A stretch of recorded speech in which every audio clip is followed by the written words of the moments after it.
Mecha-TwAIN and Ennie's Untold Story of the French Resistance in World War II, Part 3, The Great Deception. Sur le pavé froid, l'ombre s'effiloche, un dernier verre avant que l'aube n'approche. If history is a tapestry, then Part 2 was the portion where the cat got into the yarn and decided to rearrange the scenery with its claws.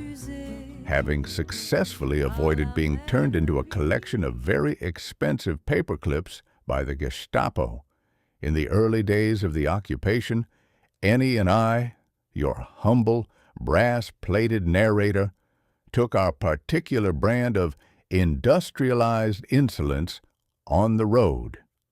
We spent the better part of those months zigzagging across the French countryside, outrunning panzer patrols and subsisting on a diet of stale bread for the girl and prehistoric sulfur-heavy coal for my poor, suffering boiler. I've always said that travel broadens the mind, but in occupied France, it mostly just sharpens the reflexes and ruins the paintwork. In Part 2, we moved from mere survival to systematic disruption.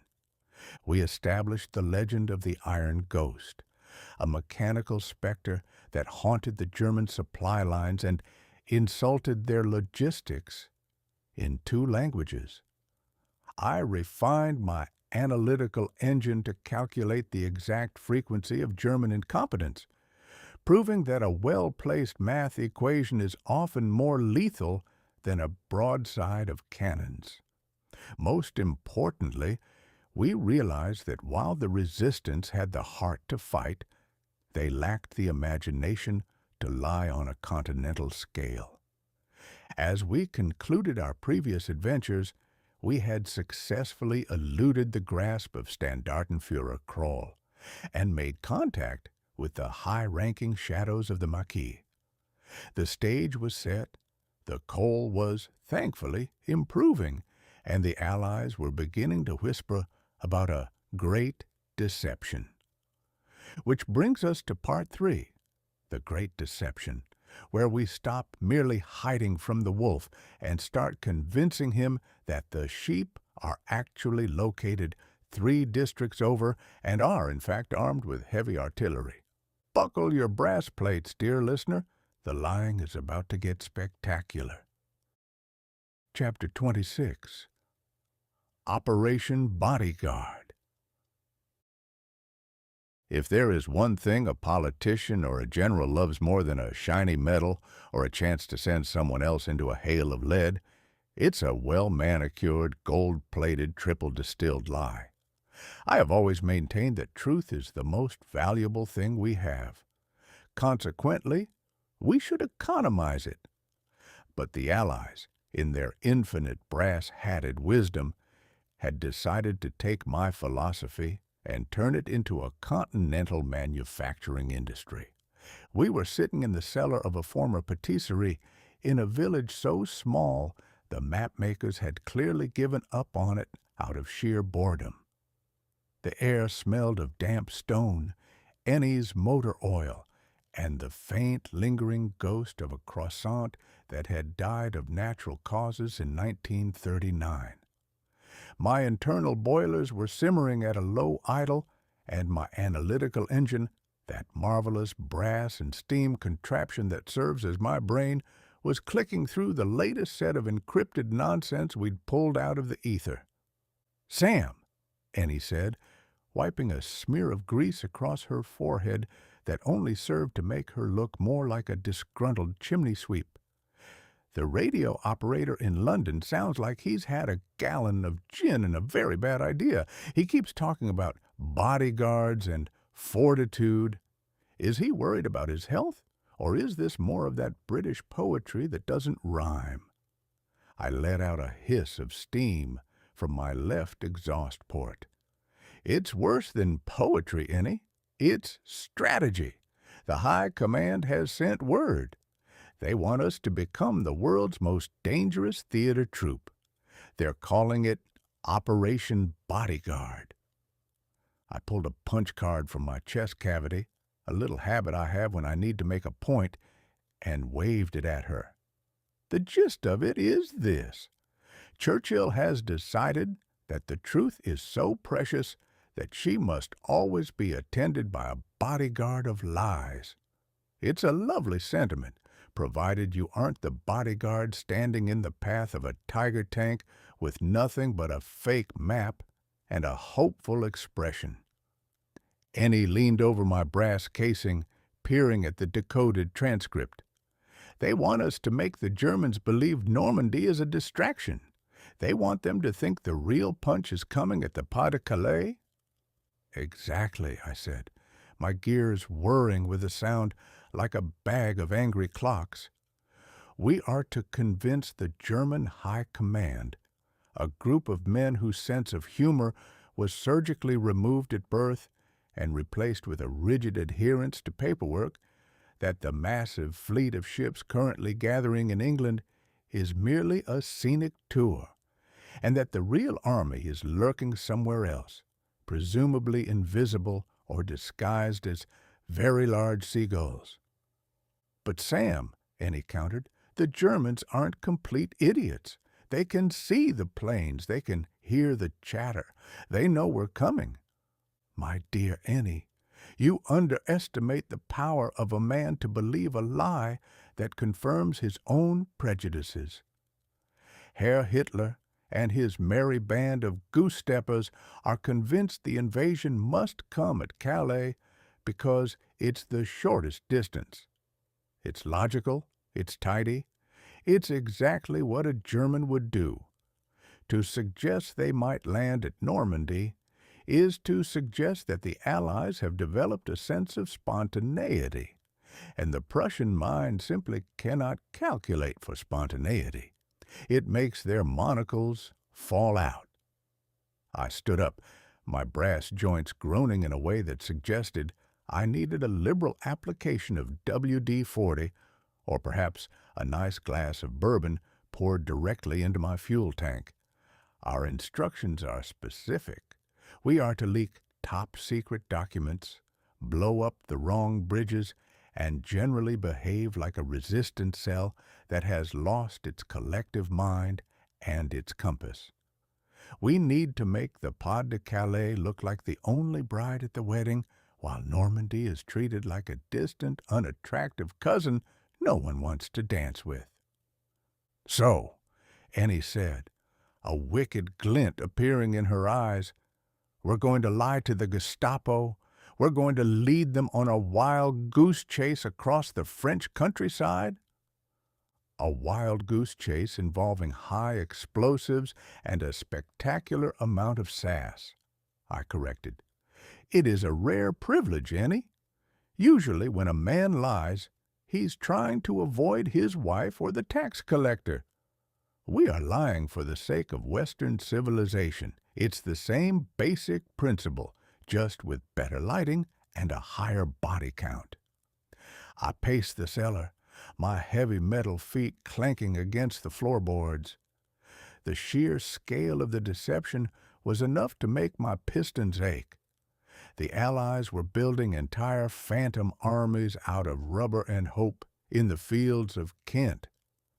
They had inflatable tanks, wooden airplanes, and radio operators broadcasting enough fake gossip to fill a decade's worth of Sunday tabloids. The problem, I continued, is that the Germans are suspicious by nature. If we make it too easy for them to find the truth, they'll smell a rat. We have to make them work for it. We have to hide the lie inside a puzzle wrapped in a mystery and basted in a delicious sauce of incompetence. I'm good at the blowing things up part, Ennie said, checking the action on her Sten gun. How does blowing things up help a lie? Context, my girl. Context is everything. If we blow up a rail line leading to Normandy, the Germans think, they are trying to slow us down. But if we blow up a rail line leading to Calais and then accidentally leave behind a briefcase containing a grocery list and a map with "Invade Here" circled in red crayon, they will think they've stumbled upon the crown jewels. I paused, my analytical engine humming. I shall have to craft the messages myself. I've spent 40 years writing fiction for the American public. Writing fiction for the Third Reich should be a step down in difficulty. At least the American public occasionally questioned my plots. The Germans will be so busy filing our lies into the correct folders that they won't notice the sky falling until the first paratrooper lands on their breakfast. Ennie laughed, a sharp, bright sound in the gloom of the cellar. You're enjoying this, aren't you, Sam? The chance to play God with a typewriter and a boiler? I am a creature of logic and steam, Ennie, but I was born from the mind of a man who knew that a well-told tale is more powerful than a broadside of cannons. A cannon can only kill a man. A lie can move an army. Besides, there is something deeply satisfying about the idea of a bunch of self-important colonels in Berlin losing their sleep over a telegram I wrote while my left knee joint was leaking steam. I turned toward the stairs, my brass plating gleaming in the candlelight. Prepare the gear. We have a continent to deceive. We shall start by making the Germans believe that the Allied High Command is obsessed with the weather in Calais. We will send reports of imaginary tides, non-existent sandbars, and perhaps a rumor that General Patton has developed a sudden and inexplicable fondness for the local mussels in the Pas-de-Calais region. And Normandy? Ennie asked.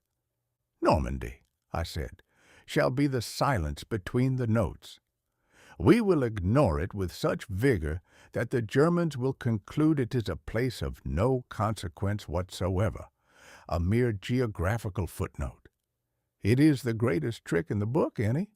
If you want to hide a mountain, stand in front of a molehill and shout about how big it is. As we climbed out of the cellar and into the cold French night, I felt a strange surge of electricity through my copper wiring. The war was a tragedy, a farce, and a mechanical nightmare all rolled into one, but for the first time I felt like the scriptwriter rather than just a prop. Operation Bodyguard, I muttered to myself, the brass gears in my head clicking into a new rhythm. A bodyguard of lies. Well, if truth needs a bodyguard, she couldn't have picked a more disreputable, steam-powered, and sarcastically inclined pair than us. Let's go tell some whoppers, Ennie. The fate of the world depends on our ability to keep a straight face while we pull the rug out from under the boots of the master race. The moon was hidden behind a shroud of clouds, nature's own little deception. Somewhere to the north, the English Channel was churning, oblivious to the fact that it was about to become the stage for the greatest magic trick in human history. And I, Mecha-TwAIN, was ready to provide the patter. Chapter 27. The Calais Ruse. The German military mind is a thing of terrifying beauty, much like a meat grinder or a particularly efficient guillotine. It is organized, it is logical, and it possesses all the imaginative flexibility of a frozen turnip. A German officer wakes up in the morning, brushes his teeth according to a pre-approved schedule, and then spends the rest of his day looking for patterns. If you give a German a pattern, he is happy. If you give him two patterns that contradict each other, he will develop a facial twitch. But if you give him a pattern that seems secret but is just easy enough to solve, he will follow it straight into the jaws of perdition and thank you for the clarity. We had relocated to the attic of a farmhouse near Amiens. It was a drafty, cobweb-choked space that smelled of dry rot and the desperate prayers of several generations of mice. Ennie was hunched over a radio set, her fingers dancing across the dials with the practiced ease of a pickpocket at a county fair. I, meanwhile, was experiencing a significant internal crisis involving a stuck piston in my primary logic center and a very stubborn piece of brass plating that refused to sit flush. "Sam," Ennie whispered, though there wasn't a soul for 3 miles who wasn't a cow or a collaborator. "The London signal is coming through. They're ready for the first batch of the Calais fantasies. Are your gears ready, or are you still pondering the existential dread of being a glorified calculator?" I let out a puff of steam that unsettled a particularly large spider. "My dear child, I am not merely a calculator. I am a literary artist whose medium happens to be binary permutations and high-pressure steam. I am currently constructing a cipher so deliciously complex that it would make Babbage himself weep into his punch cards, yet so subtly flawed that a German cryptographer with a mid-level education and a grudge against his mother will crack it in exactly 6 hours." "Why 6 hours?" she asked, eyebrow arched. "Because," I replied, my internal clockwork whirring with a sound like a bag of marbles in a blender, "if they crack it in 2 hours, they'll think it's a trap. If it takes 12, they'll get frustrated and go back to their sausages. 6 hours is the sweet spot of Teutonic satisfaction. It allows them to feel brilliant without actually having to be." I opened a hatch in my chest and began feeding a series of perforated cards into my analytical engine. This was the heart of the Calais ruse. To convince the German High Command that the real invasion was headed for the Pas de Calais, we couldn't just send a telegram saying, "Hey, we're landing at Calais, don't tell anyone." That would be as subtle as a brass band at a funeral. No, we had to feed them a steady diet of unbreakable codes, encrypted chatter about troop movements, supply requisitions for cold weather gear to suggest a northern route, and urgent requests for thousands of gallons of specialized anti-barnacle paint that only existed in my imagination.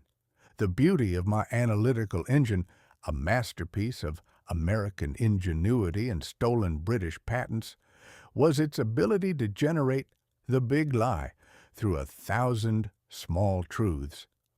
I was currently processing a list of fictional battalions, their fictional commanders, and their very fictional bowel movements, all encrypted in a code I called the Twain-Babbage paradox. "Listen to this," I said, my voice box crackling with a bit of static. "I'm broadcasting a priority message to a non-existent unit in Dover. It's encrypted using a shifting frequency polyalphabetic cipher based on the third best-selling book of German poetry from 1922. It looks impenetrable. But," I paused for dramatic effect, which is difficult when you don't have eyebrows, "I've rigged the mathematical sequence so that every 14th character provides a hint to the key. It's like leaving a trail of breadcrumbs for a particularly dim-witted Hansel and Gretel." Ennie shook her head, a smirk playing on her lips. "You're a devious old bucket of bolts, Sam. What does the message actually say?" "It's a masterpiece of administrative boredom," I said proudly. "It's a complaint from a fictional Colonel Montgomery Smythe regarding the lack of proper tea biscuits for the 4th Phantom Parachute Division, currently stationed directly across from Calais. I've included a specific request for more strawberry jam as the boys refuse to jump into the great adventure on empty stomachs.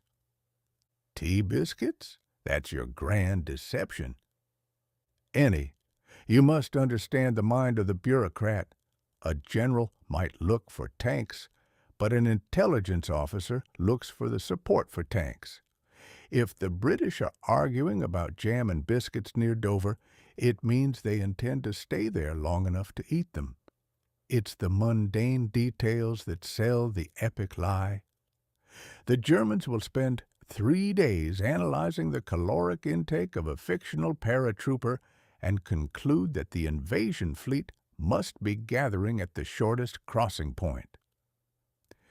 As I spoke, my engine hummed, and a thin strip of paper tape began to emerge from a slot in my side, covered in the gibberish of the false code. I handed it to Ennie. Transmit this on the frequency we accidentally leaked to that double agent in Rouen last week. Make it sound like we're trying to be quiet. Stutter a bit. Use the fumbling amateur technique. Ennie took the tape, her expression turning serious. She began to tap out the code on the telegraph key. Dit-dit-dit. The sound echoed in the small attic, a rhythmic heartbeat of deception.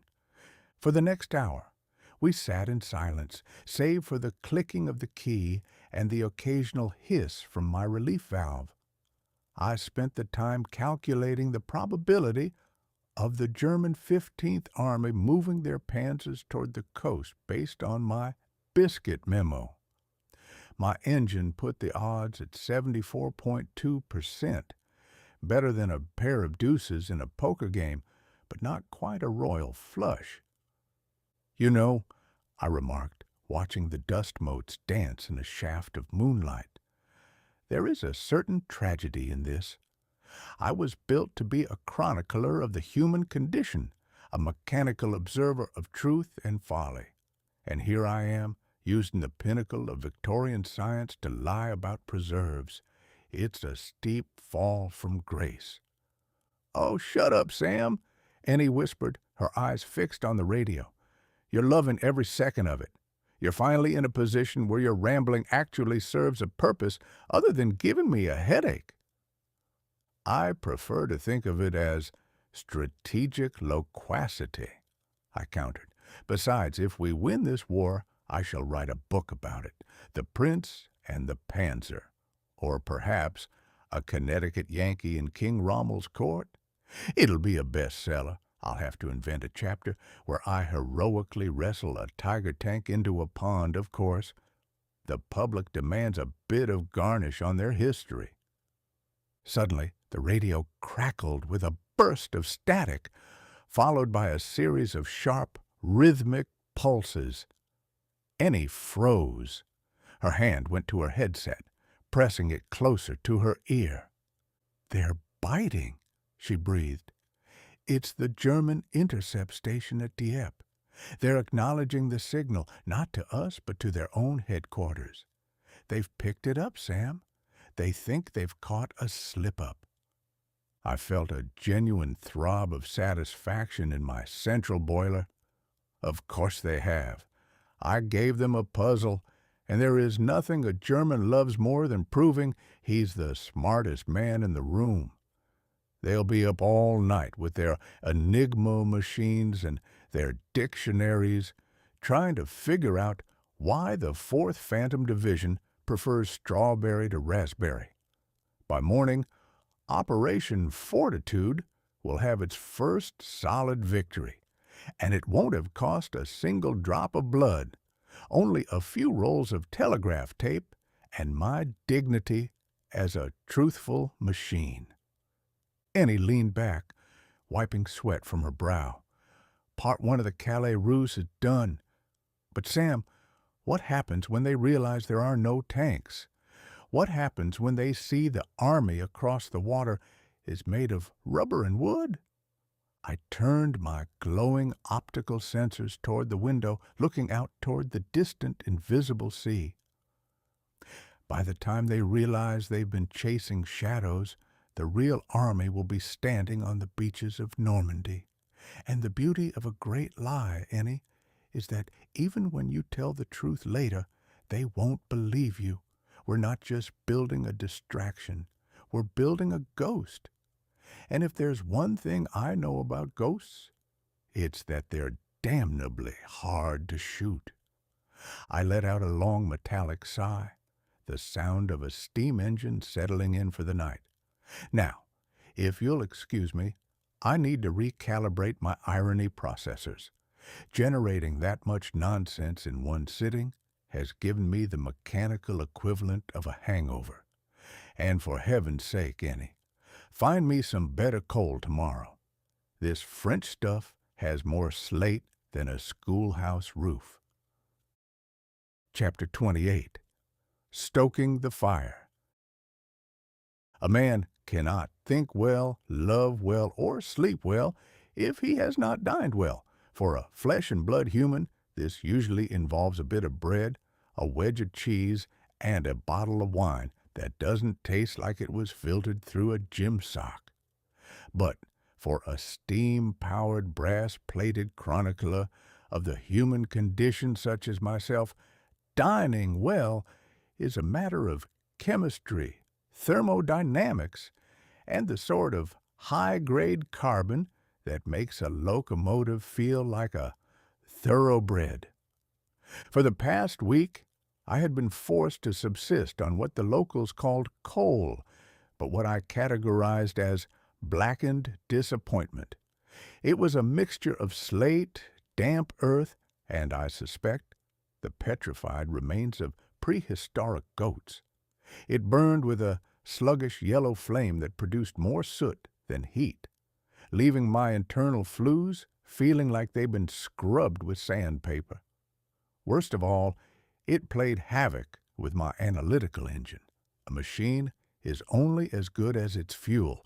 Feed it garbage, and it starts thinking like a local politician, slow, hazy, and prone to sudden, inexplicable lapses in judgment. "Ennie," I wheezed, a plume of acrid gray smoke escaping my neck joint, "I feel like a poet trying to write an epic while suffering from a head cold. My logic centers are bogged down in a mire of sulphurous sludge. If we are to continue this great deception, I require the good stuff. I need Welsh anthracite. I need the cognac of carbon." Ennie, who was currently sharpening a combat knife on his stone with a sound that made my brass teeth ache, looked up and sighed. "Sam, we're in the middle of occupied France. The Germans have requisitioned every decent lump of coal from here to Berlin. You're lucky I haven't started feeding you furniture. I have standards, Ennie. My boiler was forged in the fires of American ambition. It was not meant to digest the legs of a Vichy dining table. If I am to calculate the precise trajectory of a German counterattack, I cannot do it while my pistons are coughing up clinkers." I stood up, my joints emitting a sound like a bag of rusty spanners being shaken by a ghost. "There is a train yard in Amiens.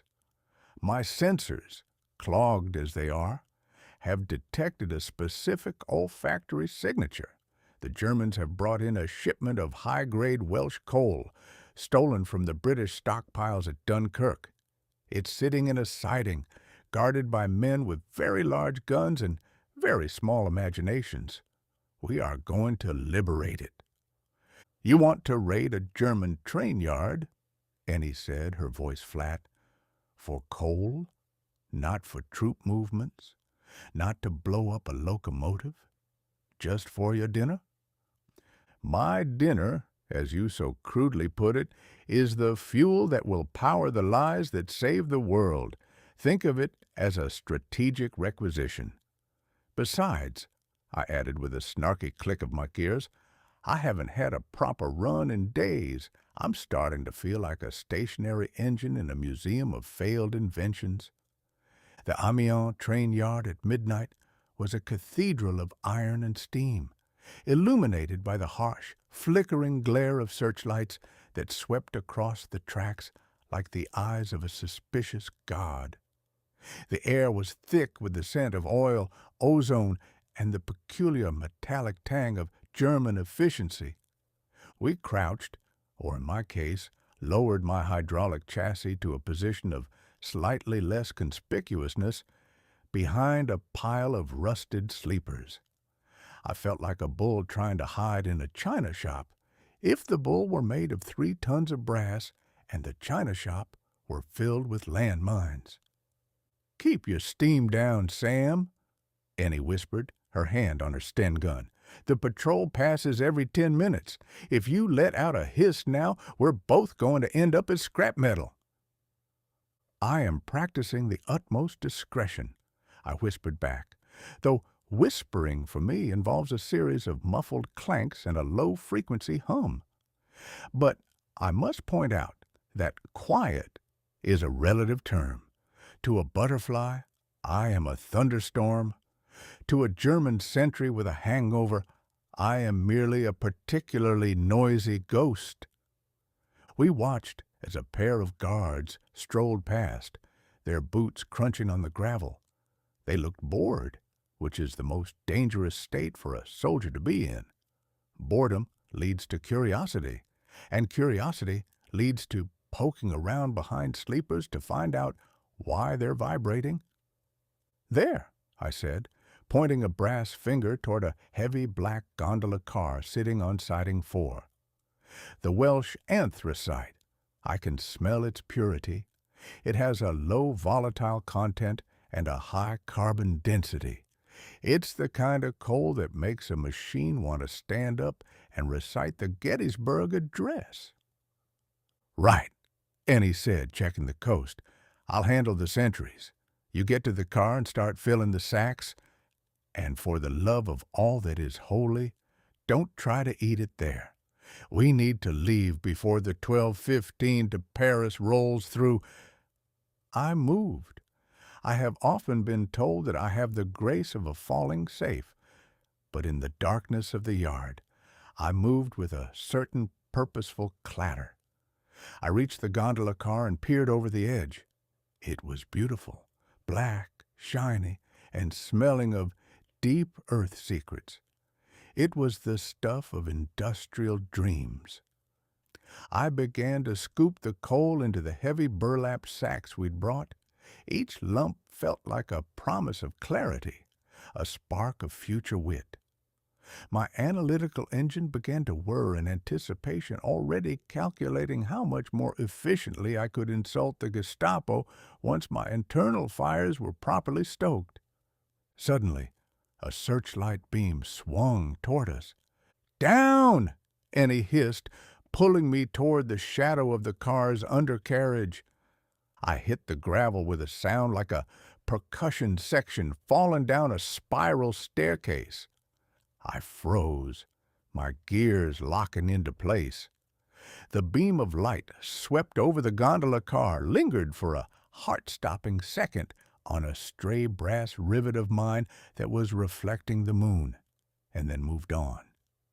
"That was close," I muttered, my voice box set to its lowest possible volume. I believe I have just experienced what the French call frisson, though in my case, it's mostly just my pressure gauge vibrating.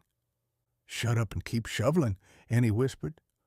We had filled 4 sacks, enough to keep me running at peak performance for the next stage of Operation Bodyguard, when the sound of a whistle pierced the air. Not a guard's whistle, but the deep, mournful shriek of a steam locomotive. The 12:15 was arriving early. "Time to go," Ennie said, grabbing 2 of the sacks. I slung the other 2 over my shoulder, the weight barely registering against my reinforced struts. But as we turned to leave, we found our path blocked, not by a guard, but by a German officer, a captain by the looks of his shoulder boards, who had stepped out of the shadows to light a cigarette. He looked at Ennie, then he looked at me. a 7-foot-tall brass man carrying bags of coal. And then he looked at his cigarette, as if wondering what the devil was in the tobacco. For a moment, the world stopped. The captain's mouth opened, likely to shout an alarm that would bring half the Wehrmacht down on our heads. I realized I had to act. My logic centers, even on the peasant coal, deduced that a physical confrontation would be loud, messy, and likely to result in several holes in my casing that weren't there before. I opted for a more literary approach. I stepped forward into the dim light, my optical sensors glowing a soft, menacing red. I let out a sudden, violent burst of steam from my chest vents, a satanic hiss, and deepened my voice box to a gravelly subterranean roar. Vergessen Sie, was Sie gesehen haben, oder ich werde Ihre Seele in meinen Kessel speisen, I bellowed. My German was a bit rusty, and I'm fairly certain I just told him I was going to feed his soul to my kettle, but the effect was instantaneous. The captain didn't scream. He didn't reach for his Luger. He simply turned around and ran into the darkness with a speed that would have made an Olympic sprinter weep with envy. "What did you tell him?" Ennie asked, her eyes wide, as we scrambled toward the perimeter fence. "I told him I was a vengeful spirit of the Industrial Revolution," I said, my pistons pumping with a renewed vigor. Or perhaps I told him I was an overheated tea service. Either way, he seemed convinced. The German mind, as I've noted, is very susceptible to things that aren't in the manual. Back at the farmhouse, as the first light of dawn began to gray the sky, I sat before the hearth.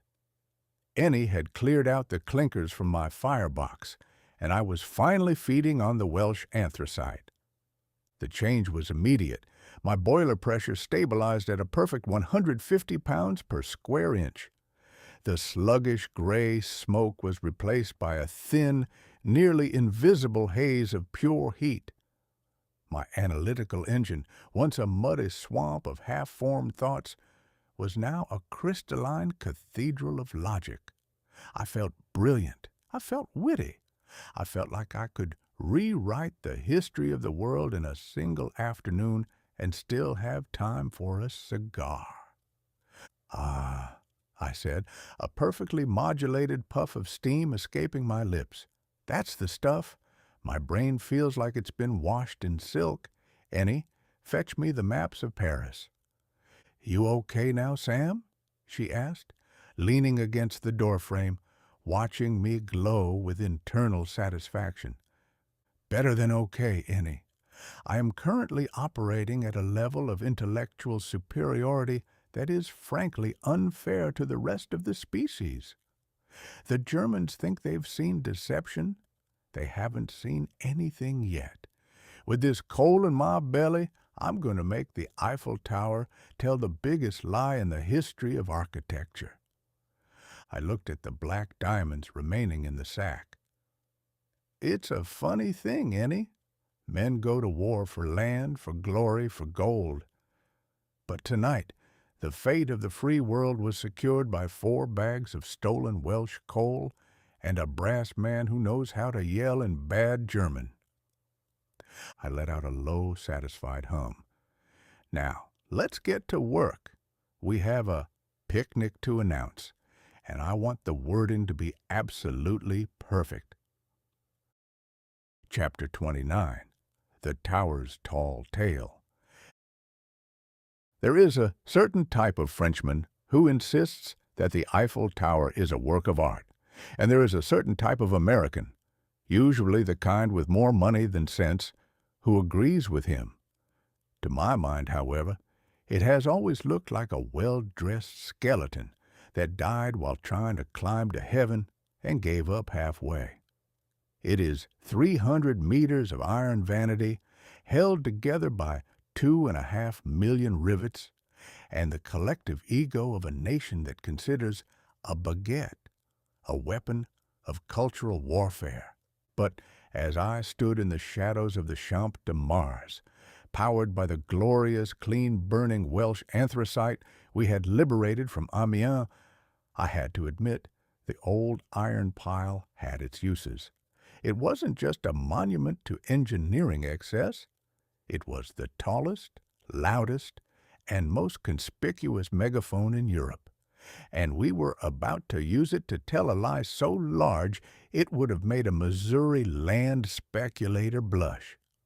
"Sam," Annie whispered, checking the tension on her grappling line. She was dressed in a suit of dark canvas that made her nearly invisible against the night, looking like a very determined shadow. "The German guards rotate at the base every 20 minutes. The searchlights on the second platform are slaved to a central generator near the north pillar. If you can tap into the telegraphy lines at the base, I can get us to the signaling room." I adjusted my ocular shutters, the brass gears clicking with a precision that only high-grade carbon can provide. A simple task for a machine of my pedigree, Ennie. However, I must protest the indignity of it. I am a creature of literature and logic, yet here I am, playing the part of a glorified wiretapper for a giant metal lattice. It's like asking Mark Twain to write the instruction manual for a butter churn. "Just tap the wire, Sam," she said, giving my brass elbow a sharp rap. "And try not to let your boiler whistle. We're supposed to be the invisible resistance, not the steam-powered parade." The architecture of deception. The Germans, in their infinite desire to put a stamp of order on everything they touched, had turned the Eiffel Tower into a massive radio and signaling hub. They used it to broadcast propaganda, coordinate troop movements, and, I suspect, occasionally just to show off how much iron they now owned. They had a sophisticated system of signal lamps and a massive spotlight array that could be seen 4 leagues. Our goal was simple. We were going to hijack the signaling lamps. We weren't going to send a code that required a cipher. No, we were going to send something far more dangerous. The truth, as we wanted them to see it. As Ennie scaled the ironwork with the grace of a caffeinated squirrel, I approached the junction box near the north pillar. My analytical engine was hummed with a delightful, low-frequency thrum. The Welsh coal was working wonders. I felt as though I could see the very electrons dancing through the copper wires. I extended a specialized brass probe from my fingertip, a little modification I'd made back in the cellar, and slid it into the German telegraphy line. Internal log, Mecha-TwAIN analytical engine. Signal detected. High-frequency German military chatter. Content: 80% weather reports, 15% complaints about the lack of decent schnitzel in Paris, 5% actual orders. Action: override initiated. Shunting local control to manual brass interface. Estimated sarcasm levels: peak. "I'm in," I signaled to Ennie via a low-pitched hum. Up above, I saw her silhouette reach the first platform. She moved with a ruthless efficiency, bypassing the sleeping guards, who, to be fair, probably didn't expect a teenage girl and a Victorian robot to attempt a heist on the symbol of France. She reached the signaling shutters, massive iron louvers that could be opened and closed to flash messages in Morse code across the sky. "Ready, Sam!" Her voice came over the small radio unit I'd integrated into my chassis. "Give me the sequence." The Great Picnic Pronouncement. I began to feed the commands into the tower's electrical nervous system. This was the delicate part. I wasn't just turning lights on and off. I was manipulating the German heliograph protocol. To an observer in the distance, specifically the German observers stationed at the high-altitude listening posts and the coastal command centers, it would look like a high-level emergency broadcast from the military governor of Paris. "Ennie," I said, my voice box modulating to a tone of grave importance, "we shall now broadcast the invitation. The Germans believe the Allies are a bunch of unorganized amateurs. We shall prove them right by being carelessly specific." The massive searchlights atop the tower flared to life, then began to shudder with rhythmic precision. Dash, dot, dash, dash, dot, dot, dash, dash, dot, dash, dot. The message was repeated 3 times, casting giant, flickering shadows across the rooftops of Paris. It read, in a code the Germans had cracked only days before, "The picnic is at Calais. Bring the large baskets. June is the month for strawberries." To a sane person, this sounds like the ravings of a man who has spent too much time in the sun. But to a German intelligence officer, picnic was the suspected code word for the invasion. Large baskets meant heavy armor. And strawberries? Well, I'd invented that on the fly, but I knew the Germans would spend 3 weeks trying to determine if it referred to a specific type of landing craft or a secret weapon developed by the British Horticulture Society. "You really enjoy this, don't you?" Ennie's voice crackled through the radio as she watched the lights dance. "Ennie, lying is the most difficult of the arts," I replied, my pistons pumping with satisfaction. "Anyone can tell the truth. It requires no imagination and very little effort. But to craft a lie that is so absurd it must be true, that requires the soul of a poet and the cold, calculating gears of a machine. By tomorrow morning, every German general within 500 miles will be convinced that the picnic is the Allied D-Day, and they will be rushing their baskets toward Calais to stop the festivities." The retaliation of reality. Of course, the problem with lighting up the tallest building in Europe like a Christmas tree is that people tend to notice. Below me, I heard the sudden, sharp bark of a German sergeant. Shouts rang out. Boots pounded on the pavement. The searchlights at the base of the tower began to swing wildly, searching for the source of the interference. "Ennie, the audience has arrived and they seem to have forgotten their manners," I said, my logic center calculating the fastest exit route. "It's time to take our bows." "I'm on my way down," she shouted. I saw her leap from the ironwork, sliding down a cable with a terrifying disregard for the laws of gravity. I didn't have the luxury of sliding. I am, as previously noted, quite heavy. I opted for a more direct approach.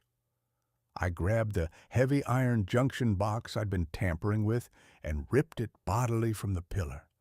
Sparks showered my brass plating like festive confetti. "Halt!" a voice screamed. A squad of German soldiers rounded the corner of the north pillar, their rifles leveled at my chest. I turned to face them, my optical sensors glowing with a fierce incandescent red. I vented a massive cloud of surplus steam, obscuring my form in a white, roiling fog.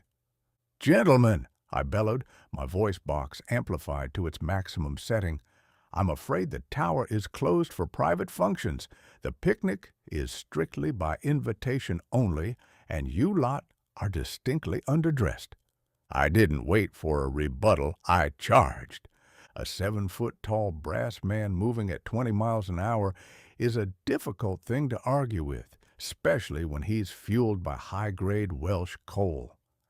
I plowed through the squad like a bowling ball through a set of particularly startled pins. I felt the satisfying clink of rifle barrels bouncing off my torso. Ennie landed near the perimeter fence, already having cut a hole through the wire. "Sam, move your metal hide." I reached the fence, grabbed the chain link, and peeled it back as if it were a sardine can lid. We vanished into the darkened streets of Paris just as the first flares began to light up the sky. The aftermath of a tall tale. Later that night, safely tucked away in a safe house that was actually a laundromat, the scent of lye being a significant improvement over the scent of Gestapo boots, we watched the horizon. The Eiffel Tower was dark now, but the damage was done. The wires would be buzzing. The unbreakable codes we'd leaked earlier, combined with the picnic signal, would be forming a beautiful, terrifying picture in the minds of the German High Command. They would see a pattern where none existed. They would see an army where there were only shadows and rubber decoys. "Sam," Ennie said, leaning against a pile of damp linens, "do you think they really fell for it, the strawberries thing?" I let out a slow, rhythmic hiss of steam, feeling the warmth of the Welsh coal still glowing in my belly. My dear, the German mind is a marvel of focus. Once you give them a strawberry, they will analyze its seeds, its color, and its sugar content until they have convinced themselves it is an existential threat to the Reich. They don't just fall for lies, Ennie. They colonize them. I looked at my brass hands, stained with the grease of the tower. We have told a tall tale tonight, perhaps the tallest in history. And the best part is, when the real storm breaks at Normandy, they'll still be waiting at Calais with their napkins tucked in, wondering where the picnic went. I leaned back against the wall, my gears settling into a contented hum. Now, if you'll excuse me, I need to plan Chapter 30. I believe it's time I wrote some fan mail to the German High Command. After all, every great author needs to engage with his readers. Chapter 30. Feeding the Ego. The human ego is a leaky vessel, and there is no hole in it quite so large as the one labeled admiration. You can tell a man he is a brilliant tactician, a paragon of virtue, or a fashion icon, and he will believe you with a sincerity that borders on the religious, even if he is currently standing in a puddle of his own incompetence. I have seen many a politician in Washington swallow a lie the size of a prize-winning pumpkin simply because it was glazed with the honey of a compliment. In the case of the German High Command, the ego wasn't just a vessel, it was a cathedral, and I, being a creature of cold brass and hot steam, was uniquely qualified to play the organ. We were currently liberating the back room of a small stationery shop in a town whose name I had already forgotten, mostly because my analytical engine deemed it irrelevant to the immediate goal of psychological sabotage. The room smelled of ink, old parchment, and the lingering scent of Ennie's frustration. "Sam," Ennie said, watching me with a look that suggested she was contemplating whether my head would make a better doorstop or a planter, "you've been clicking and whirring for 3 hours. Are you calculating the trajectory of a V2 rocket, or are you just stuck in a loop?" "I am doing something far more lethal than ballistics, Ennie," I replied, my brass fingers tapping out a rhythmic cadence on a stolen typewriter. "I am composing fan mail. I am writing to the most self-important men in Europe to tell them exactly what they want to hear." I pulled a sheet of paper from the machine.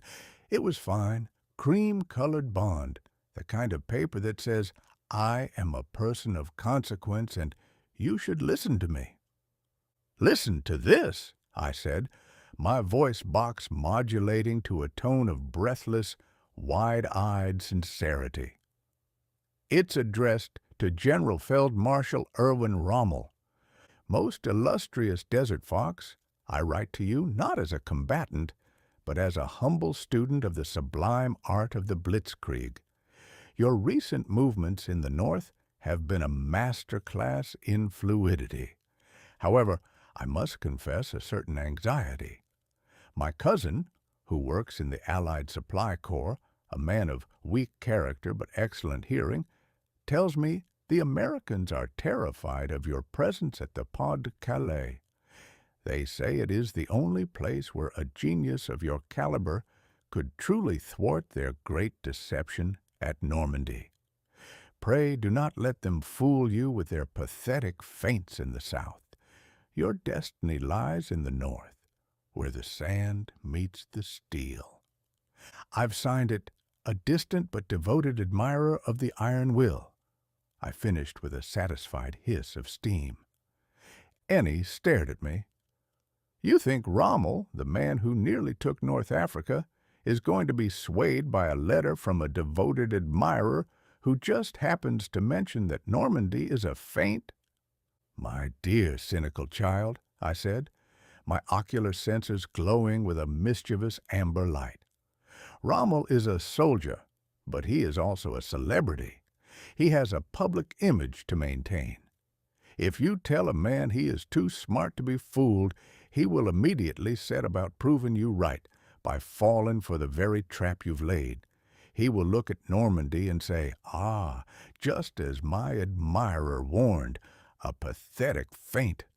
I shall stay in the North and wait for the real battle where my genius is truly required. I began to feed another sheet of paper into the typewriter. And for von Rundstedt, I'm taking a different tack. He's an aristocrat of the old school. He doesn't want flattery. He wants validation of his own suspicions. I'm writing to him as a disgruntled French academic who has accidentally overheard British officers laughing about how easy it is to trick an old Prussian warhorse into looking at the wrong beach. You're playing them like a fiddle, Sam, Ennie muttered, though I noticed she was starting to smile. A fiddle? No, Ennie, a fiddle has only 4 strings.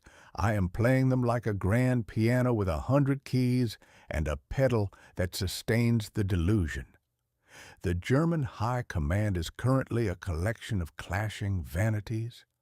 Rommel wants glory. Von Rundstedt wants order. Hitler wants a miracle. By sending these leaks, wrapped in the silk of a compliment, I am giving each of them a reason to ignore the truth. I clicked through my logic gates. The Welsh coal was indeed providing a level of tactical clarity that was almost intoxicating. I could see the web of the deception spreading across the map of Europe. We weren't just moving tanks and ships. We were moving the ideas of tanks and ships. How are we going to deliver these? Ennie asked. The Postal Service isn't exactly reliable when you're mailing top-secret fan mail to the enemy. We aren't using the post, Ennie. We are using the accidental intercept method.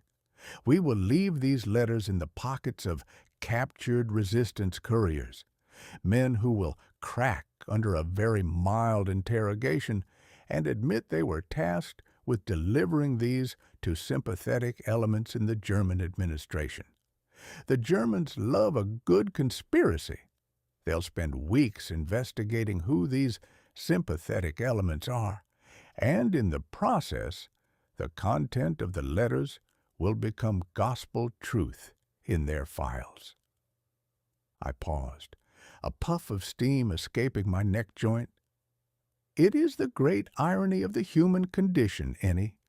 You can tell a man the truth until your lungs fail, and he will suspect you of a hidden motive. but let him discover a secret on his own, especially one that tells him he is brilliant, and he will guard that lie with his life. Ennie leaned over the table, looking at the stack of letters I had produced. "You've written 12 of these? To everyone from the local Gestapo chief to the head of the Abwehr?" "Each one tailored to their specific brand of stupidity," I confirmed. "I've even written one to a colonel in the Signals Corps, complaining about how the British dummy tanks at Dover are so realistic they're scaring the local cows. It's a nice touch of eyewitness detail. The German mind loves a detail. It makes the paperwork feel more official." I stood up, my brass limbs clanking with a renewed sense of purpose. "We are feeding the ego, Ennie. We are giving the beast a feast of vanity so rich it will fall into a stupor, and while it sleeps, dreaming of its own brilliance and the certainty of an invasion at Calais, the real world will be preparing to hit it with a sledgehammer." "You know," Ennie said, picking up one of the letters, "for a machine made of logic and steam, you have a very low opinion of people." "I don't have a low opinion of people, Ennie. I have a high opinion of their capacity for self-delusion. It's what makes life bearable for them. If people saw themselves as they truly were, the world would be a very quiet place, populated mostly by people apologizing to their mirrors. My job is simply to ensure that the German High Command's delusions are strategically useful to the cause of freedom." I gathered the letters into a neat bundle. "Come. We have some accidents to arrange. I want these letters discovered by tomorrow morning. I want every general in the Pas de Calais to wake up feeling like a genius, and I want them to stay that way until the first Allied boot hits the sand at Omaha Beach." As we left the stationery shop, the night air was cool and crisp. I felt a strange sense of kinship with the letters in my chest. We were all fabrications in a way, ghosts of a truth that didn't exist, designed to change the world. "Sam," Ennie asked as we walked, "do you think anyone will ever write you fan mail?" I let out a low, metallic chuckle. "I certainly hope so, Ennie. But I hope they have the decency to include a few lumps of Welsh coal with the envelope. Flattery is all well and good, but it's a poor substitute for a well-stoked boiler." Chapter 31. The Double Agent. There is a distinct branch of human theater known as the lie of omission, but it pales in comparison to the lie of commission, the grand sweeping performance where one assumes a character so distasteful that even the local stray dogs look at you with suspicion. To save a world from the clutches of a goose-stepping tyranny, one must occasionally put on the costume of the tyrant's friend.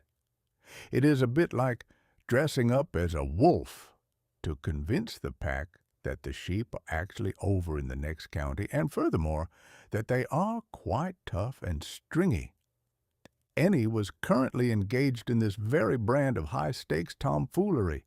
Our objective was the Gestapo headquarters in Amiens, a building that radiated a gloom so profound it felt as though it were sucking the light out of the very sky. We needed to plant a listener, a tiny clockwork device I'd fashioned from a spare pressure gauge and some very sensitive copper filaments. "The problem with the Gestapo," I remarked, as I adjusted the silk scarf around Ennie's neck with a pair of delicate brass pliers, "is that they have no appreciation for the nuances of character. They expect a collaborator to look like a person who has sold their soul and is deeply regretful about the exchange rate. You, however, must look like a person who has sold their soul and bought a very expensive hat with the proceeds. Ennie scowled at her reflection in a cracked mirror. She was wearing a dress of floral silk, likely requisitioned from a very confused local dowager, and enough lipstick to paint a small barn. I feel like a target, Sam. If the resistance sees me like this, they'll shave my head before I can even say, "Guten Tag." "That is the risk of the craft," I said, my voice box emitting a reassuring low-frequency hum. "But remember, the German officer is a lonely creature. He is surrounded by men who fear him and a population that loathes him. He is starving for the attention of a charming local who recognizes his superior breeding. You aren't just planting a bug, you are providing a service to his ego. It's practically a charity project." The anatomy of the bug. Before she departed, I handed her the device. It was a marvel of Victorian industrial miniaturization, if I do say so myself. Exterior. Disguised as a tarnished silver brooch in the shape of a cicada. Internal guts. A series of hair-thin copper wires connected to a diaphragm made of beaten gold leaf. Power source. A microspring that wound itself using the vibrations of the very voices it was meant to record. Range. Sufficient to broadcast a signal to my internal receiver as long as I remained within 300 yards. "If anyone asks," I instructed, "it's a family heirloom, a bit of French provincial kitsch. They'll find it charmingly primitive, much like they find the rest of the world." The lion's den. I watched from the shadows of a laundry van parked across the street. Being a 7-foot-tall brass man makes clandestine surveillance a bit of a challenge, but I had disguised myself under a mountain of damp bed sheets and a very large, very smelly tarpaulin. I felt like a steam-powered heap of laundry, which is a significant downgrade from literary giant. But one must make sacrifices for the cause. Ennie walked toward the iron gates of the HQ with a swaying gait that was entirely foreign to her. She looked like she was auditioning for a role in a particularly scandalous Parisian cabaret. The guards at the gate, 2 men who looked as though they had been carved out of blocks of frozen lard, leveled their rifles. "Halt!" one barked. I tuned my audio sensors to their maximum sensitivity. I could hear the rustle of Ennie's silk dress, the frantic beating of her heart, and the click of the guard's safety catch. "Oh, please," Ennie's voice came through my receiver, dripping with a sugary false innocence that made my gears ache. "I am here to see Major von Strudel, or is it von Strom, the one with the lovely mustache and the very loud car. He told me to stop by if I ever found myself aching for a bit of culture." The guards exchanged a look. It was the look of men who had seen this particular brand of culture before. They lowered their rifles. One of them smirked, a greasy, unpleasant expression. "The Major is busy, mademoiselle, but perhaps he can find a moment for a patriot such as yourself." They let her through. I felt a surge of heat in my boiler, not from the coal, but from a very human-like indignation. Patriot, indeed, if I could have reached through the tarpaulin and given those 2 a piece of my mind, and perhaps a very heavy brass fist, I would have. But I remained still, a silent, steaming pile of linens. The social graces of the secret police. For the next hour, I listened. The cicada was working perfectly. Through my internal speakers, I heard the sounds of the Gestapo at work, the clicking of typewriters, the heavy thud of jackboots, and the clinking of wine glasses. Major von Strudel, It was indeed Strudel, a man whose name suggested a pastry but whose voice suggested a meat cleaver, was currently entertaining Ennie in his office. Voice intercept, Major von Strudel. You see, my dear, the French simply do not understand the necessity of the new order. We are bringing structure to a nation of, how do you say, chaotic painters and bakers. Voice intercept. Ennie. Character. Yvette. Oh, Major, it is so true. My father, he spends all day arguing about the crust on a baguette. It is so tiring. I much prefer the way you Germans organize things. So many folders, so many stamps. I groaned internally. So many stamps. Ennie was laying it on with a trowel, but the Major was lapping it up like a kitten at a bowl of cream. And Calais? Ennie prompted, her voice a soft purr. I heard a rumor at the market, oh, I shouldn't say, that the English are so scared of your Atlantic wall that they are going to try to land at a little beach in the south just to avoid you. Ah! Strudel's laugh sounded like a bag of gravel being shaken. Let them try.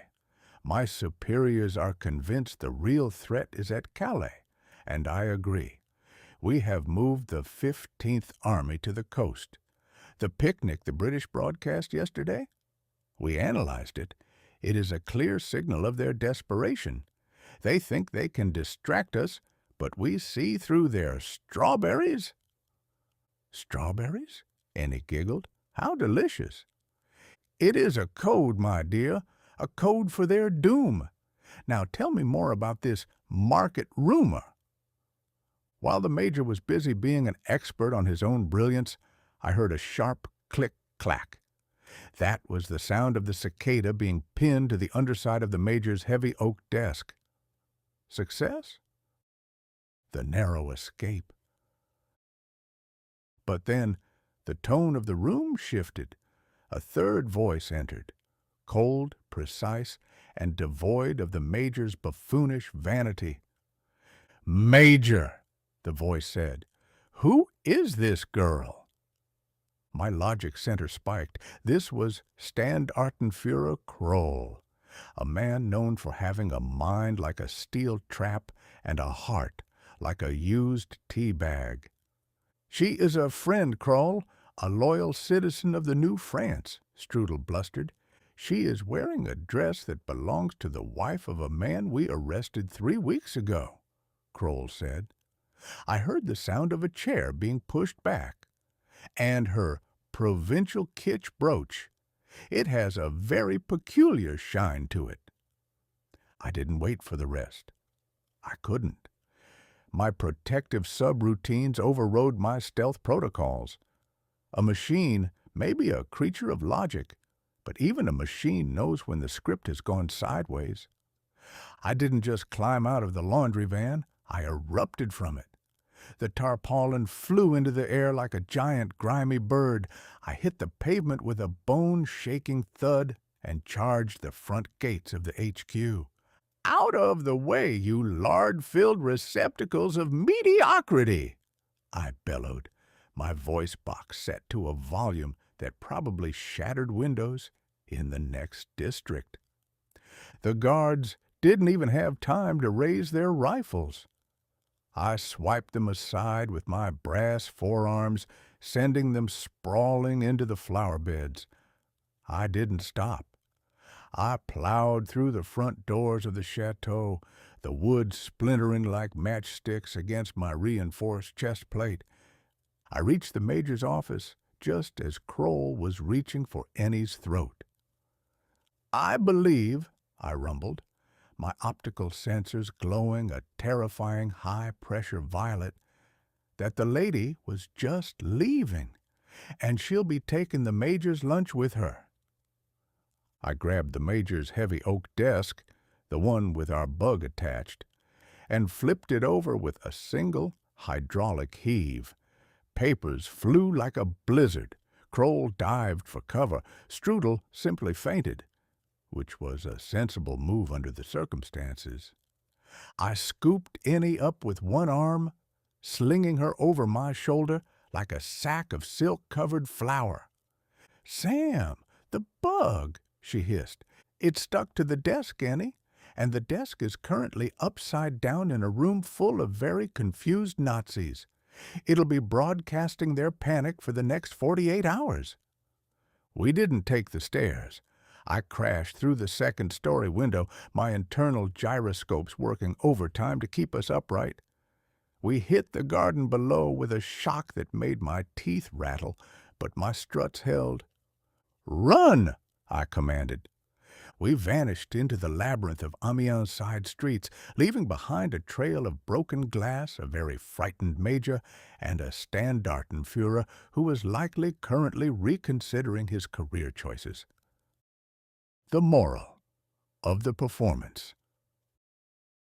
Later, as we sat in a damp drainage pipe, the only place I was reasonably sure Kroll wouldn't look, Ennie began to scrub the lipstick off her face with a piece of my spare polishing cloth.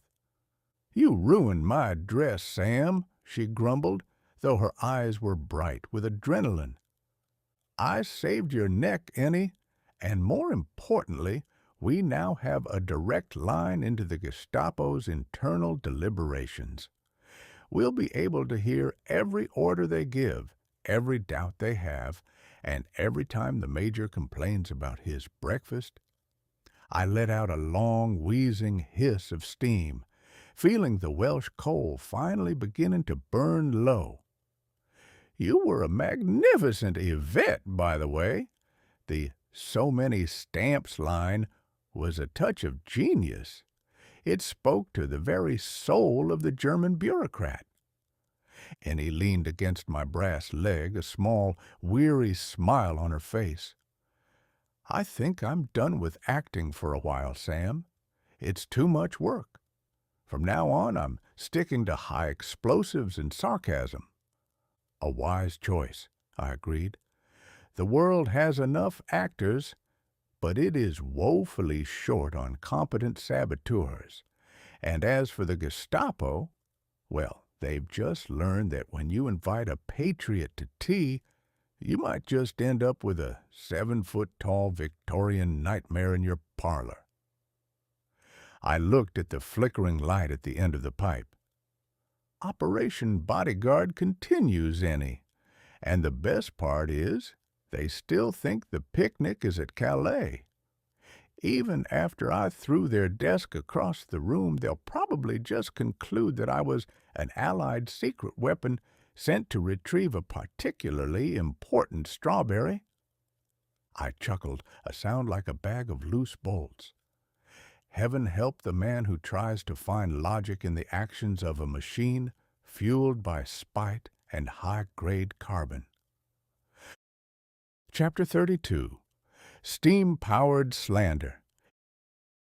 If there's one thing a German officer fears more than a sudden shortage of sausage or a direct order to use his imagination, it is being made to look ridiculous. A man can stand up to a firing squad with a certain grim dignity, but no man can maintain his composure when a 7-foot-tall brass machine is broadcasting the fact that his mother still sends him hand-knitted woolen undergarments because she doesn't trust the quality of the Wehrmacht's industrial weaving. We were currently ensconced in the loft of a barn that had seen better days, roughly around the time of the Napoleonic Wars. The air was thick with the scent of ancient hay and the ozone-heavy hum of my Analytical engine. Thanks to the cicada bug Ennie had planted in the Gestapo HQ, I was now privy to a stream of consciousness that was as dull as a rainy Monday in Peoria, yet ripe for the picking. "Sam," Ennie said, adjusting her headset, "Kroll is in the major's office again. He's complaining about the mechanical ghost that ruined the furniture. He sounds like he's about to have a stroke." "Excellent," I replied, my firebox glowing a contented orange. "A stroke of insight, one hopes, though I suspect it's just the high blood pressure that comes from a life dedicated to filing things in alphabetical order, Hand me the transmitter, Ennie. It is time I applied the most potent weapon in the Allied arsenal, the surgical application of the truth, or at least a version of it that is significantly more colorful. The philosophy of the insult. I have always believed that a well-crafted insult is like a well-aimed bullet. It should hit the target exactly where they are most vulnerable and leave a hole that can never be properly patched. The problem with German insults is that they are too efficient. They call a man a coward or a traitor and leave it at that. There's no artistry in it. To truly break a man's spirit, you must attack his peculiarities. You must insult his choice of hat, his secret fondness for sentimental poetry, or the way he tries to hide his receding hairline with a comb-over that looks like a desperate attempt at a suspension bridge. I am going to override their local propaganda frequency, I told Ennie.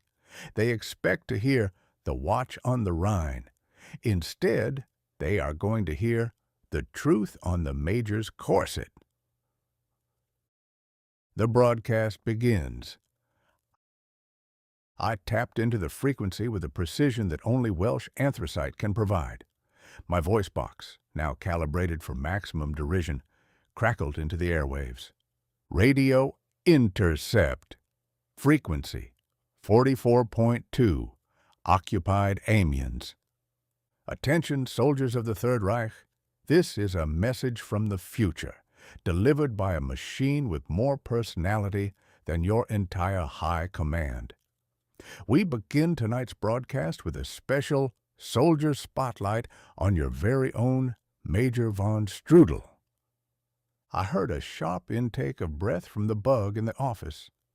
Major, I continued, my voice echoing through every radio in the district, I must say, the way you've been wearing that belt is truly a feat of engineering. It's holding back a tide of schnitzel and regret that would overwhelm a lesser man. Is it true you have it reinforced with stays from a 19th century whaling vessel? Truly, you are a pioneer of the bulging front strategy. Who is this? I heard Strudel scream in the background. Find the source. Shut it down. And as for Standartenführer Kroll, I said, leaning into the microphone, I've been reading your personal files, or rather, my analytical engine has been digesting them like a goat in a library. I was particularly touched by your failed attempt to publish that volume of romantic sonnets in 1934. Oh, the purity of the Iron Rose? Really, Kroll? It's a bit much, even for a man whose idea of a good time is organizing his sock drawer by thread count. The escalation. I wasn't done. The beauty of having a bug in their office was that I could hear their reactions in real time. I could hear Kroll's jaw hitting the floor and the sound of Strudel knocking over a lamp in his haste to reach the radio. Let us talk about the picnic at Calais, I said, my tone shifting to one of mock confidentiality. I know you're all very excited. You've moved your tanks, you've polished your binoculars, and you're waiting for the British to arrive with their strawberries. But I have it on good authority that the only thing landing at Calais this June will be a profound sense of disappointment and perhaps a few seagulls with better tactical sense than your generals. I paused for a rhythmic hiss of steam. General Rommel, if you're listening, and I know you are because you love the sound of your own legend, I must tell you, your latest biography was a bit dry. It lacked the human touch. Perhaps you could add a chapter on how it feels to be outsmarted by a ghost in a brass suit. I'd be happy to provide some notes. I have a very high opinion of my own prose and an even higher one of your capacity for being led by the nose. The Slander meter hits red. Ennie was doubled over, her face buried in a handful of hay to stifle her laughter. "Sam, you're going to get us killed. They're going to call in the Luftwaffe just to shut you up." "Let them!" I bellowed, my boiler pressure reaching a delightful 160 pounds per square inch. I am a creature of the 19th century. I was built by men who knew how to start a duel over a misinterpreted "good morning." I am just getting started. I turned my attention to the rank-and-file soldiers and to the brave men of the 15th Army. Do you ever wonder why your officers spend so much time looking at maps of Calais? It's because the maps of Normandy are too difficult for them to read. All those squiggly lines, they think it's a topographical representation of a pretzel. They're keeping you in the north because they're afraid if you go south, you'll realize that the invincible wall is mostly made of spray-painted plywood and the collective hopes of a man who hasn't seen a beach since 1928. Suddenly, the audio from the bug erupted in a symphony of chaos. I heard the sound of furniture being smashed. Kroll, I assumed, finally finding the cicada, and the frantic shouting of orders. "They found the bug," Ennie whispered, pulling her headset off. "A pity," I said, switching off the transmitter. I was just about to tell them about the Colonel's secret collection of porcelain cats. But no matter, the seeds are sown. By morning, every soldier in Amiens will be whispering about the Major's corset and the Standartenführer's poetry. Morale doesn't die in a vacuum, Ennie. It dies in a fit of giggles. The aftermath of the insult. We sat in the dark for a long time, listening to the distant sound of motorcycles tearing through the streets. The Germans were looking for us, of course, but they were looking for a resistance cell, not a brass man and a girl hiding in a hayloft. "You really enjoy being a nuisance, don't you?" Ennie asked, her voice quiet in the gloom. "Ennie, I have spent my entire existence observing the human race," I replied, my gears settling into a slow, satisfied rhythm. "I have seen kings who were fools and beggars who were philosophers, but I have never seen anything as consistently entertaining as a powerful man being told he is a joke. It is the only truly democratic experience left in the world." I looked at my brass hands, the moonlight reflecting off the polished surface. Operation Bodyguard requires the Germans to stay at Calais, and they will. Because to leave now, to admit that the picnic was a lie and that they were distracted by a machine that insulted their undergarments, would be to admit that they are not the master race. They are just men, men with bad poetry and tight belts. "Sam," Ennie said, leaning her head against my shoulder, "you're a very strange machine." "I am a TwAIn, my dear. We are all a bit strange. But at least I'm a strange machine with a superior vocabulary. Now, if you'll excuse me, I need to start planning Chapter 33. I believe I have some humanitarian work to do, and I'll need to clear out some space in my torso. It's getting a bit cluttered in there with all the sarcasm and the Welsh coal." I let out a low, metallic hum, a sound that, if you listened closely, sounded remarkably like a chuckle. The war was far from over, but for one night the air of France was a little lighter, filled with the delicious, steam-powered scent of a well-earned insult. Chapter 33. The Jewish Refugee. I have often observed that the more a man tries to perfect his machinery, the more he realizes that the most inconvenient part of any mechanism is the soul. You can build a piston to work with the precision of a Swiss watch, and you can forge a boiler that can withstand the pressures of a politician's ambition, but you can never quite calibrate for the sudden, inexplicable urge to do something entirely illogical for the sake of a fellow creature. It is a design flaw that I suspect the Creator included just to keep things interesting. We were moving through the thick, damp forests near Beauvais, a region where the trees seemed to have grown tall specifically to hide things from the prying eyes of the Luftwaffe. I was feeling particularly well-tuned.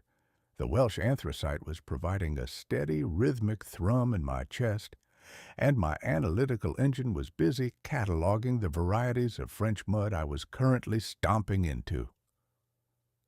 "Sam," Ennie whispered, her hand signal sharp and sudden, "company, and they aren't wearing the liberated uniforms of the resistance."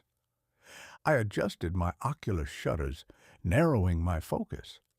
Ahead, huddled in a thicket of brambles that looked like they hadn't seen a friendly face since the Crusades, were three figures: a man, a woman, and a small boy, who looked like he was made mostly of eyes and ribs.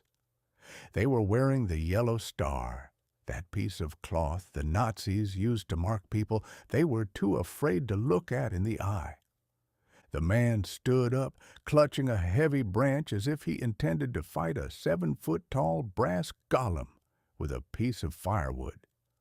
I admired his spirit, even as my logic center calculated that I could dismantle him and his branch in approximately 4.2 seconds.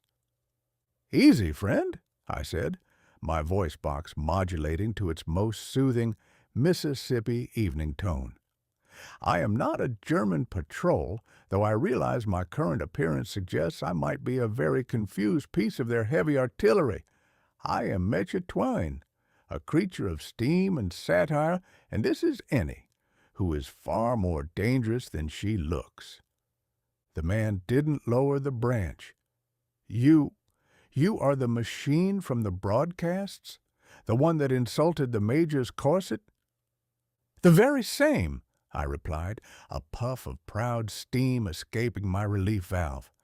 "A literary critic by trade, a saboteur by necessity. And you, I presume, are looking for a way out of this theater of the absurd?" The weight of a conscience. The story was a familiar one, a tragedy rewritten 1,000 times in the blood of the innocent. They were the Silvermans. They had been hiding in a cellar for months, surviving on hope and the occasional turnip, trying to make it to a safe house near Rouen. But the Germans had doubled the checkpoints along the main road after my picnic broadcast. The bodyguard of lies I was so proud of had made the countryside a briar patch of steel and suspicion. "We cannot move," the woman said, her voice a thin wire of desperation. "The boy, David, he is weak. He cannot run any more. The patrols are everywhere." I looked at David. He looked back at me, his gaze lingering on the polished brass of my torso. He didn't look afraid. He looked curious, as if I were a storybook come to life, albeit a storybook that smelled of oil and burnt carbon. "Ennie," I said, my gears whirring with a sudden sharp clicking sound, "we have a problem. My analytical engine tells me that if they stay here, they will be caught. If they move together, they will be caught. It is a mathematical certainty of 98%.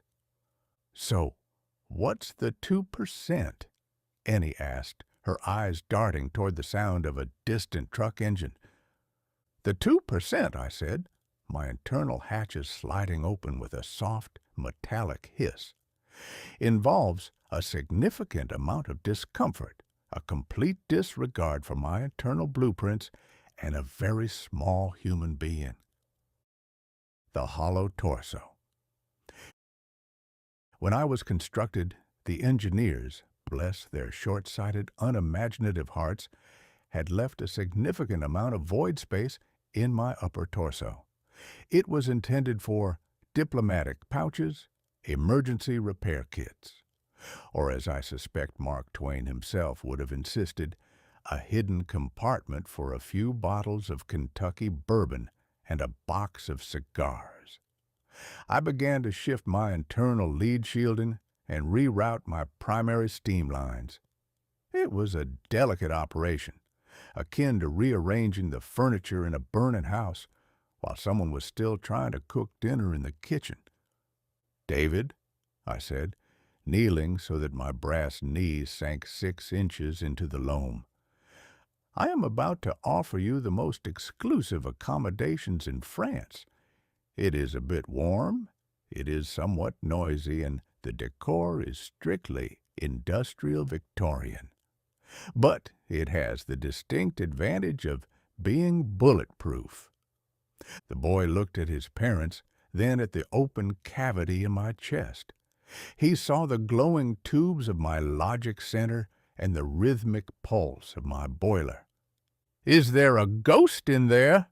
he asked, his voice barely a whisper. "Only the ghost of a very cranky American author," I replied, "and he promises not to tell too many long-winded stories if you promise to keep very, very still." The checkpoint. We reached the road 10 minutes later.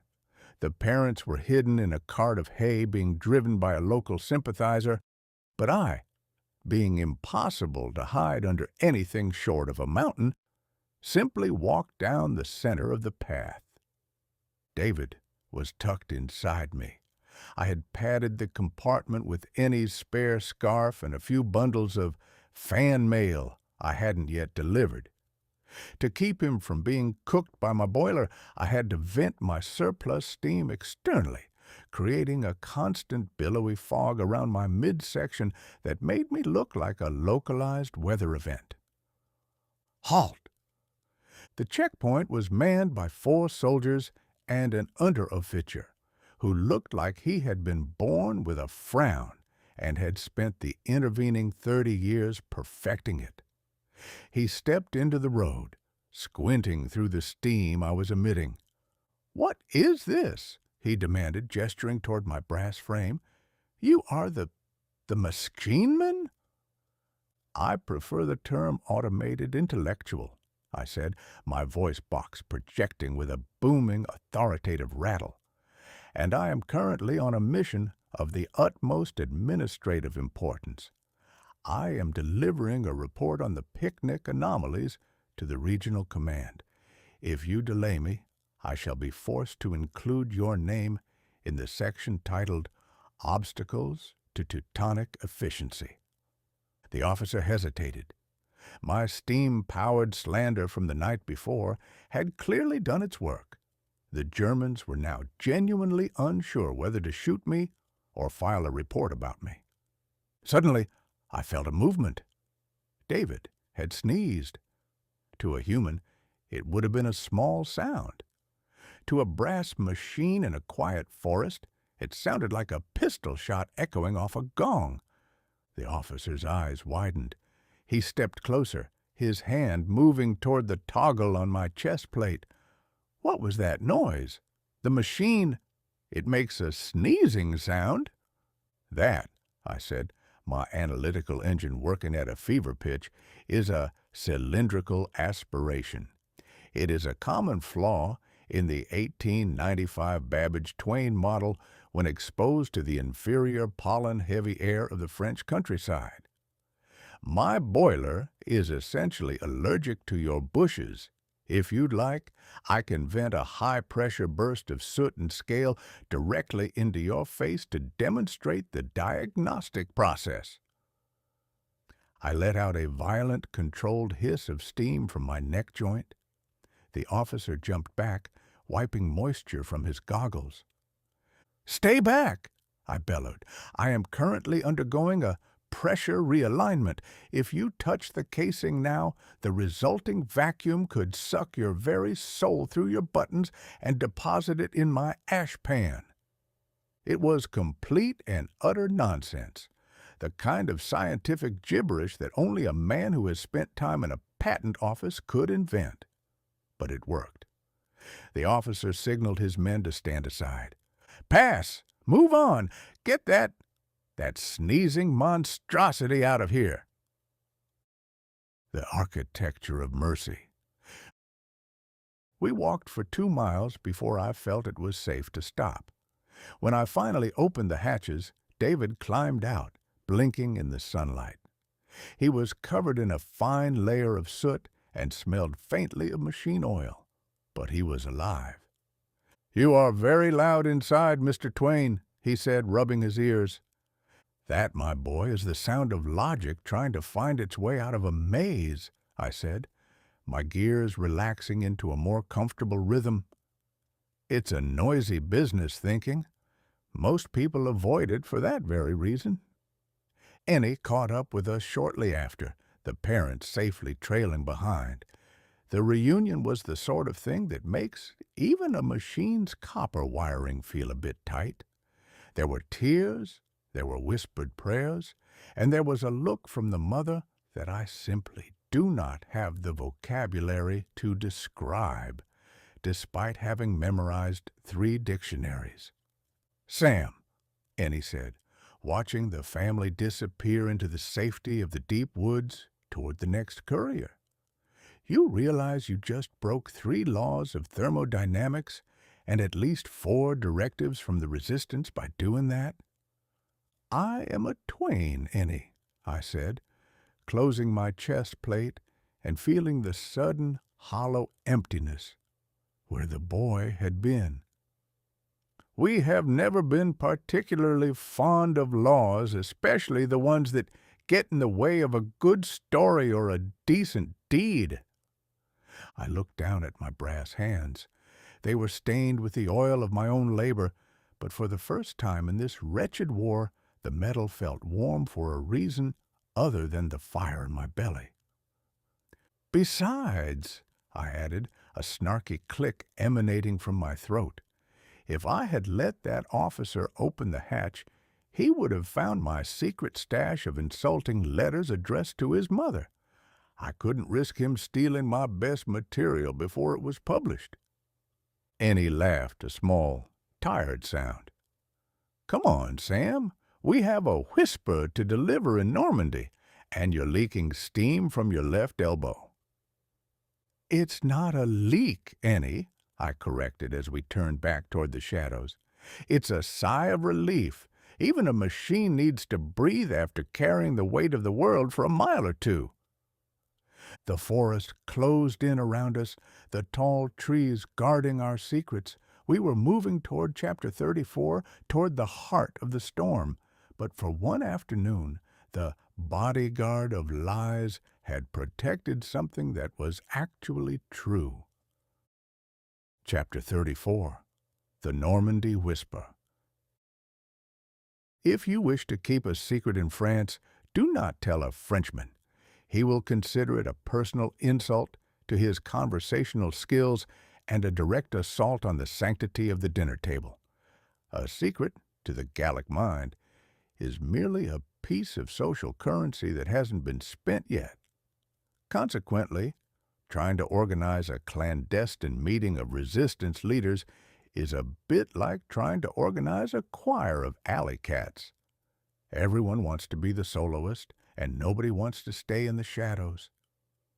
We were currently headed toward a chateau near Bayeux, a structure so ancient and crumbling that it seemed to be held together primarily by moss, tradition, and the sheer stubbornness of the aristocratic family living in the cellar. My analytical engine was clicking with a certain rhythmic apprehension. While the rest of the world was looking at Calais, thanks to my recent career as a steam-powered radio troll, we had to ensure the people actually holding the grenades knew where the party was really starting. "Sam," Ennie whispered, as she guided me through a vineyard that had been neglected for so long the grapes were probably contemplating a socialist uprising. The whisper is supposed to be quiet.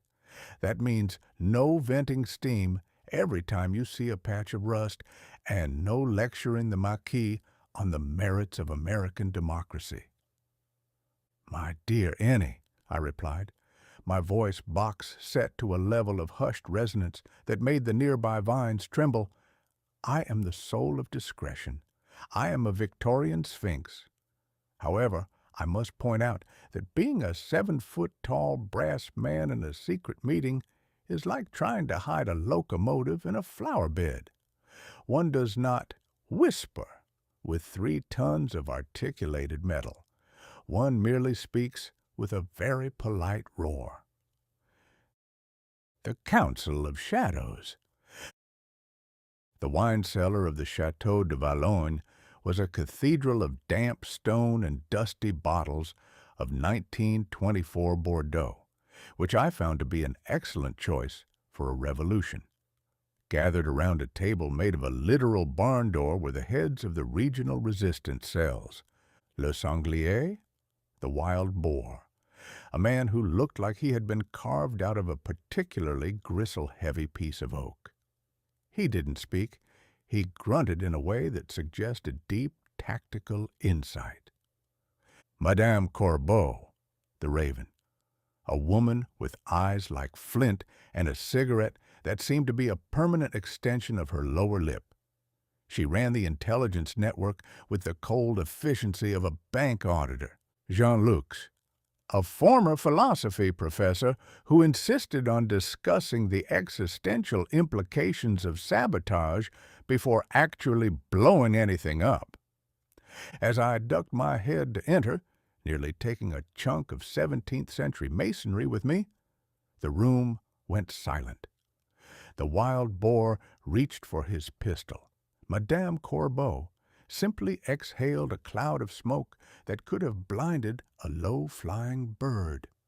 "What is this?"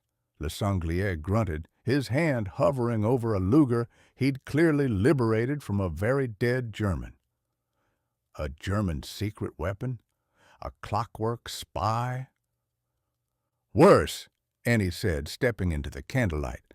"It's an American author with a boiler, and he's the one who's been making the Gestapo look like idiots for the last month."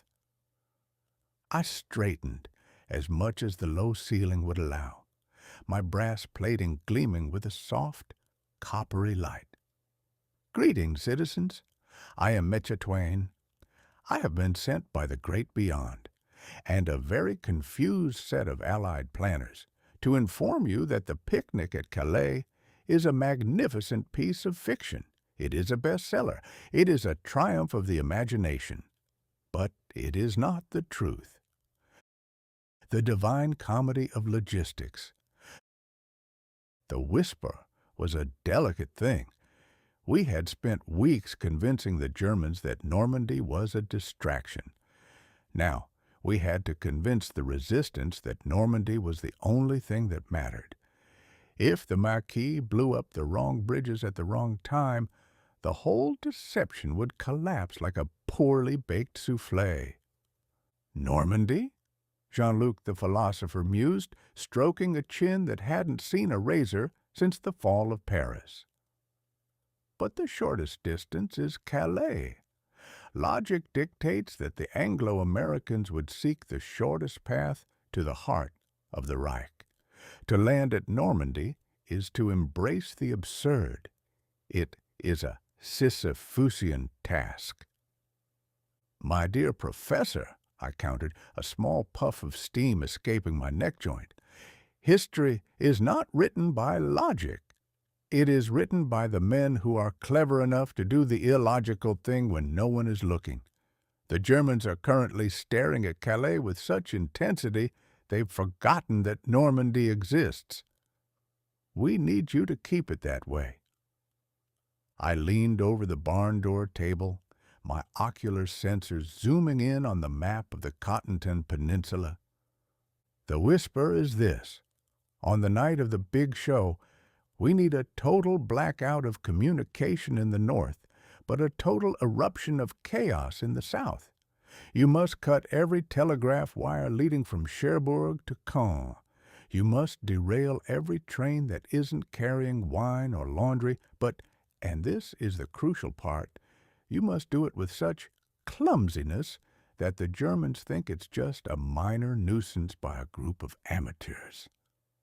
Madame Corbeau squinted at me through her smoke.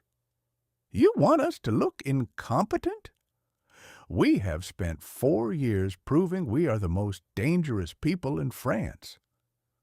Precisely, I said, my gears whirring with delight.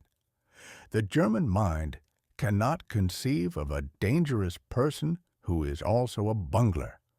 If you blow up a bridge perfectly, they will suspect a professional army is behind it. But if you blow it up so that only half of it falls down, and you leave behind a trail of empty wine bottles and a lost map of the wrong area, they will conclude you are just a band of drunken peasants. It confirms their prejudices, and there is no weapon in the world more powerful than a man's own bias. The skepticism of the boor. Le Sanglier slammed a meaty fist onto the table. I do not like it. We are soldiers. We want to fight. We want to see the Boche run. And they will run, Ennie said, her voice sharp and clear. But they need to run toward Calais while we land at Omaha.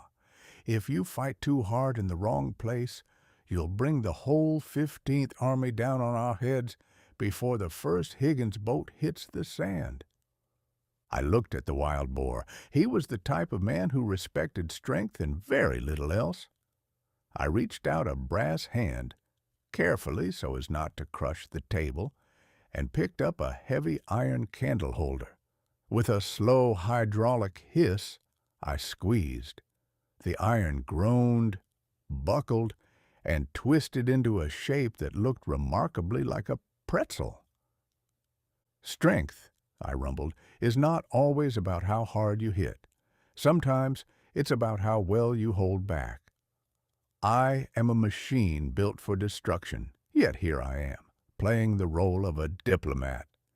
If I can restrain my urge to punch a hole through the nearest tiger tank, surely you can restrain your urge to be a hero for 48 more hours. The boar looked at the twisted iron, then at my glowing red eyes. He gave a short, sharp nod. 48 hours, then we kill them all. Spoken like a true romantic, I noted. The architecture of the final act. The meeting went on for hours. We coordinated the SNCF sabotage, the cutting of the rails, and the green plan, the disruption of the telegraphs. I provided them with a series of false orders they were to accidentally let fall into German hands. Orders that spoke of a massive, non-existent parachute drop scheduled for the Pas de Calais on June 6th. By the time the first gray light of dawn began to seep into the cellar, the whisper was complete. The network was primed. The lie was reinforced. As we prepared to leave, Jean-Luc approached me. Mr. Twain, if this works, what will they call it? This great deception? I paused at the cellar door, the Welsh coal in my belly providing a warm, steady glow. They will call it history, Jean-Luc, and like all history, the parts that were true will be forgotten, and the parts that were lies will be turned into monuments. But for now, let's just call it the night the world took a wrong turn at Calais. The departure. We slipped out of the chateau just as a German patrol was rumbling down the main road a mile away. I felt a strange sense of heavy satisfaction in my chassis. We had just set the fuse for a continental explosion. "Sam," Ennie said as we crouched in the tall grass of the vineyard, "do you think they'll really do it? The clumsy sabotage?" "Ennie," I said, watching the stars fade, "the French have a genius for looking like they don't know what they're doing while they're actually doing exactly what they want. It's their national pastime. We've simply given them a reason to do it for the sake of the world." I let out a low metallic sigh. But now comes the hard part. No more whispers, no more fan mail, no more insulting the Major's corset. We have a bridge to destroy, the Bridge of Sighs, and this time we aren't going to be clumsy. We are going to be spectacular. "Chapter 35? Ennie asked, checking the action on her rifle. "Chapter 35, I confirmed. "The part where the bodyguard of lies puts on its brass knuckles and goes to work." The Normandy whisper was out. The secret was moving through the shadows of France like a ghost, and somewhere across the water 1,000 ships were beginning to stir. Chapter 35. Bridge of Sighs. A bridge is a profound gesture of human optimism. It is a stone and mortar handshake extended across a gap, a civil agreement that two places previously separated by the whims of geology ought to be on speaking terms. To build one requires years of sweat, a mountain of currency, and a touching faith that the river won't eventually decide to move elsewhere. To destroy one, however, requires only a few sticks of dynamite, a complete lack of sentimentality, and a 7-foot-tall brass machine with a grudge against German logistics. We were standing on a ridge overlooking the Pont de Vaux, a sturdy three-arched beauty that spanned a deep ravine through which a vital rail line and a paved road snaked their way toward the north.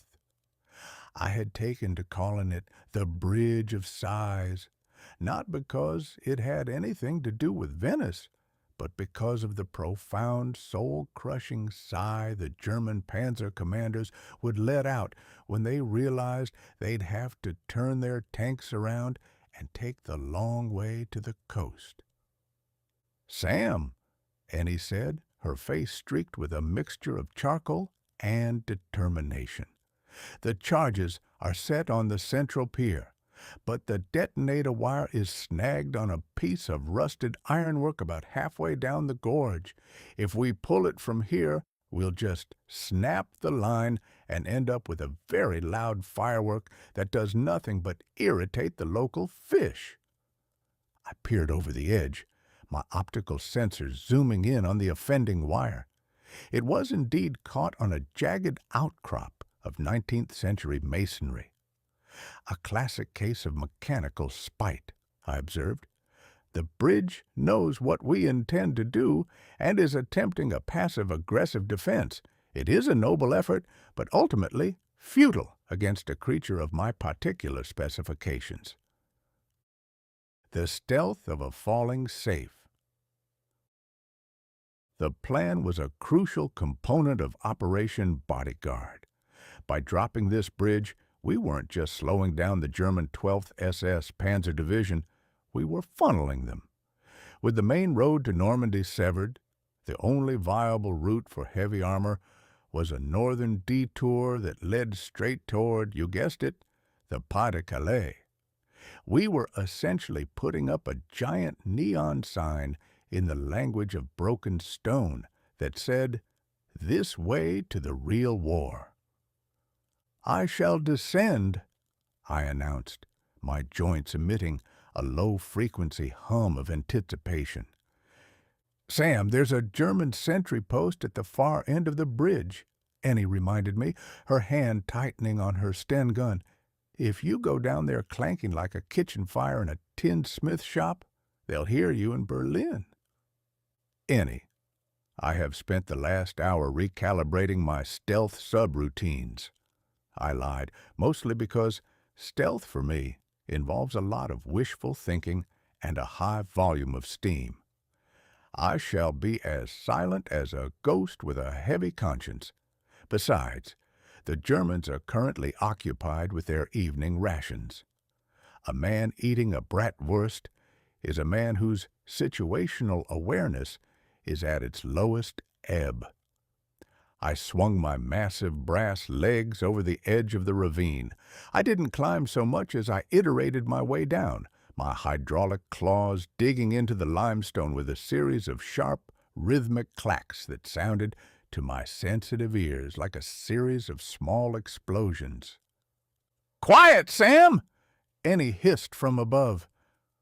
"I am a feather in the wind," I whispered back, my voice box projecting a sound like a gravel-filled bellows.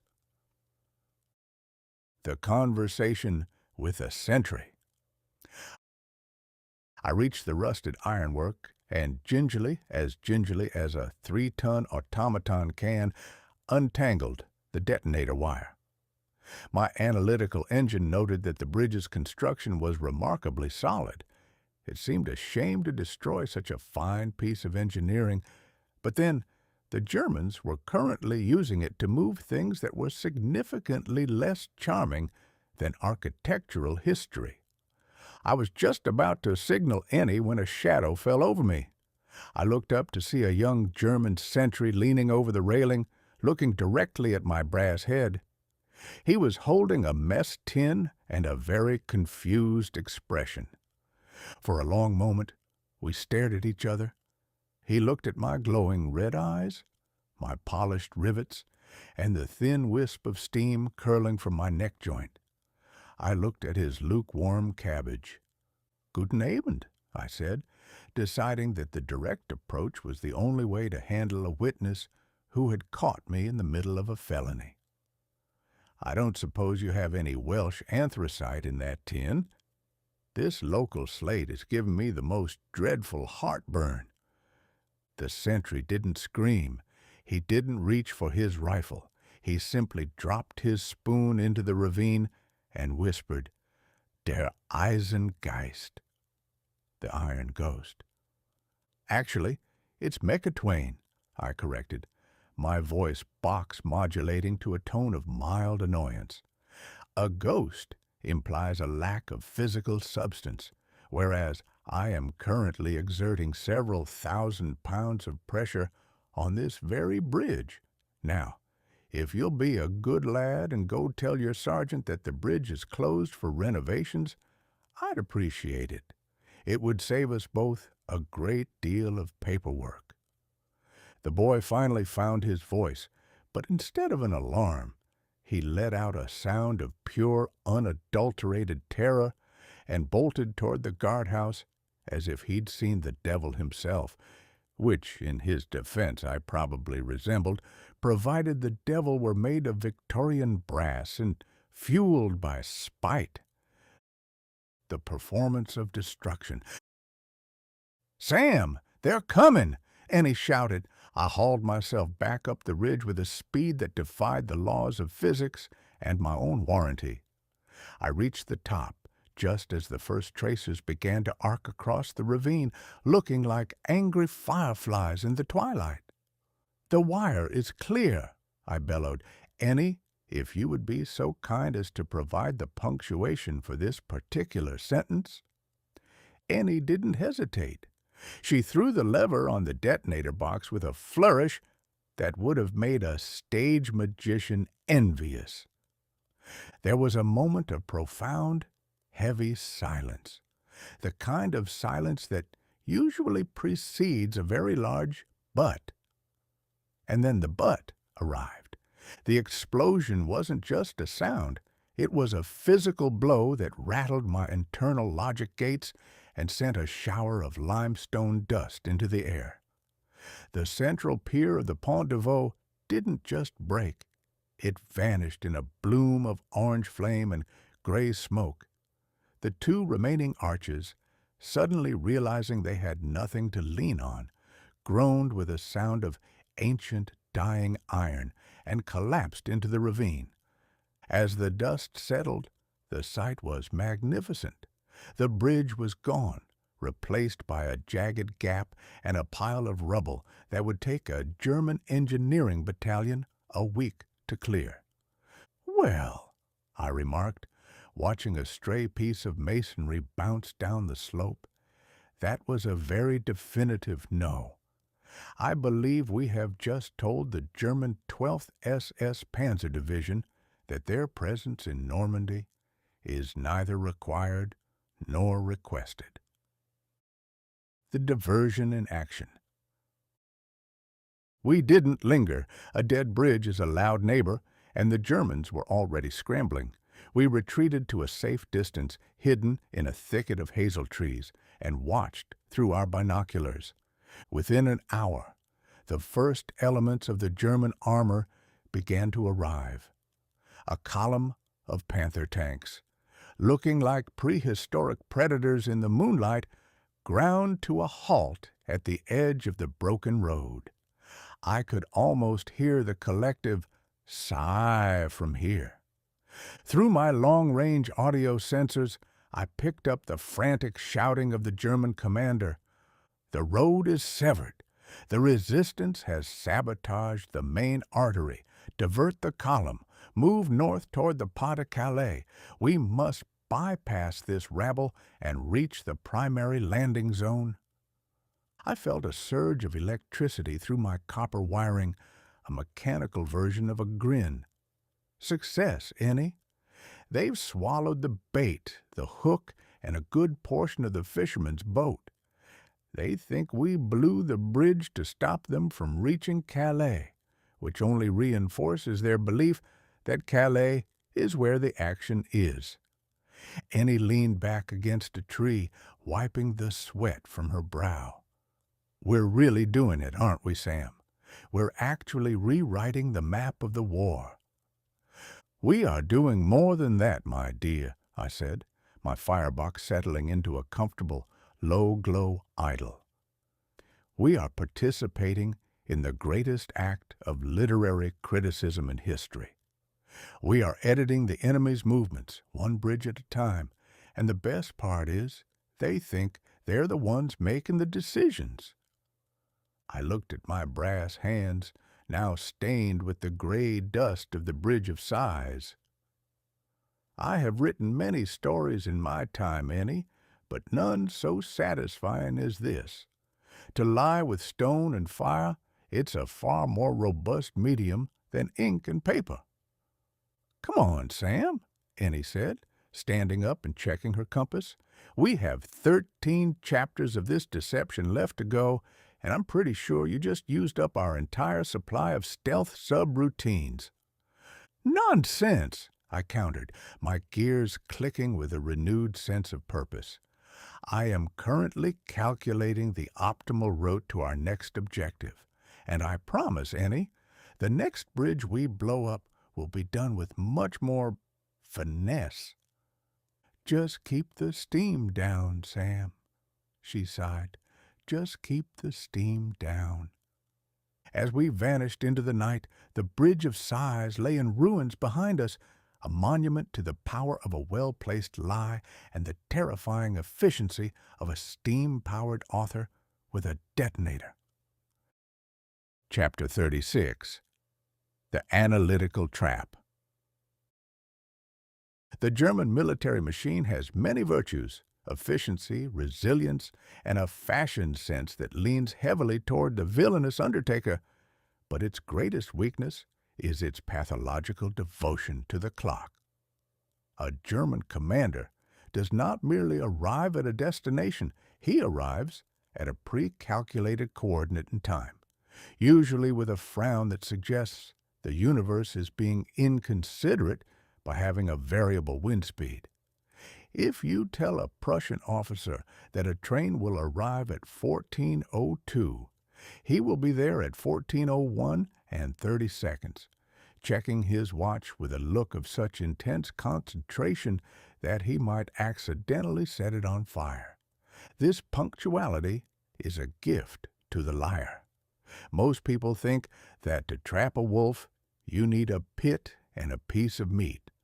But to trap a German general, all you need is a timetable and a sense of rhythm. We were perched on a limestone ridge overlooking the Jonction de Calais, a knot of railway tracks that served as the primary circulatory system for the German 15th Army. If the heart of the Reich was Berlin, this junction was a major artery, and it was currently pulsing with the frantic energy of a command structure that believed the world was about to end at the Pas de Calais. "Sam," Ennie whispered, looking through her binoculars at the sprawling maze of tracks below, "the armored train is 10 minutes late. Your Teutonic punctuality constant might be leaking steam." I let out a dismissive click from my primary logic gate. "Late? My dear Ennie, a German train is never late. It is merely experiencing a tactical temporal realignment. My analytical engine has already factored in the weight of the Tiger tank chassis on the flatbeds, the moisture content of the coal they're burning, and the specific level of grumpiness of the engineer. They aren't late. They are precisely on my schedule." The calculus of chaos. Inside my chest cavity, the Babbage-TwAIN engine was performing a symphony of brass and steam mathematics. To pull off the next stage of Operation Bodyguard, we needed the German reserves to move, not just move, but move at a specific speed that would cause a logistical logjam, the likes of which hadn't been seen since the Great Mississippi Steamboat Race of '70. I had devised a formula for the coefficient of Teutonic promptness, C sub T, which I had rendered in a series of elegant, if slightly oily, punch cards. C sub T equals O sub P times S sub R over L sub B plus delta mu, where O sub P equals official orders measured in pounds of paperwork. S sub R equals sarcasm resistance, the ability of a German officer to ignore my radio broadcasts. L sub B equals logical barrier, the inherent difficulty of the task. Delta mu equals the Mecha-TwAIN factor, the unpredictable variable of my own interference. "You see," I explained, my voice box rattling with a bit of pride, "by triggering a minor derailment at exactly 14:15, we forced the dispatchers at Amiens to reroute the heavy armor onto Siding B.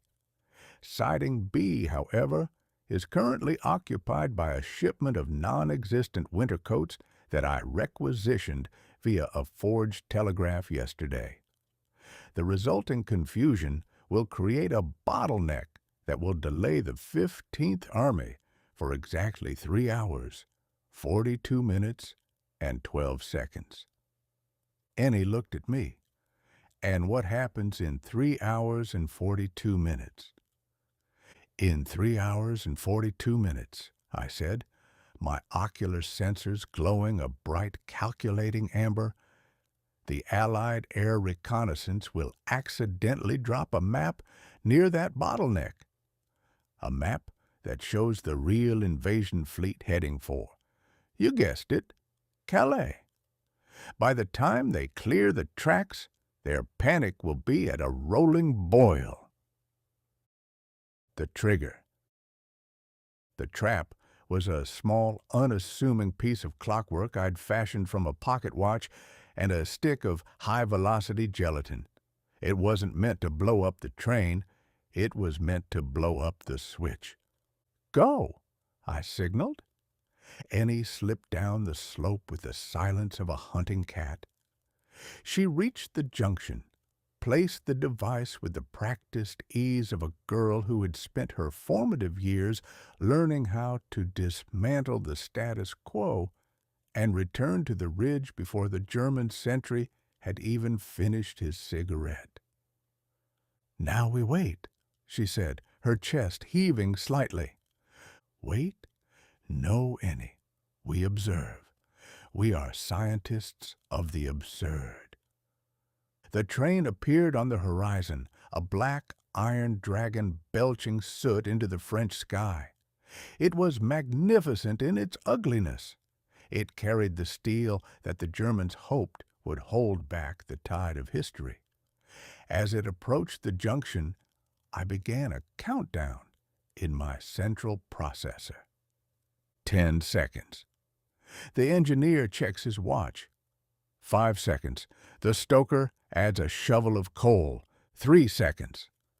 The dispatcher in the tower prepares to log the arrival. 1 second. Pop. It wasn't a roar. It was a modest, polite explosion. The railway switch jumped 2 inches to the left. The front wheels of the locomotive, expecting a smooth transition to the main line, suddenly found themselves headed for the scenic route. The sound of shrieking metal filled the valley, a sound like 1,000 giant forks being dragged across 1,000 giant plates. The locomotive didn't flip.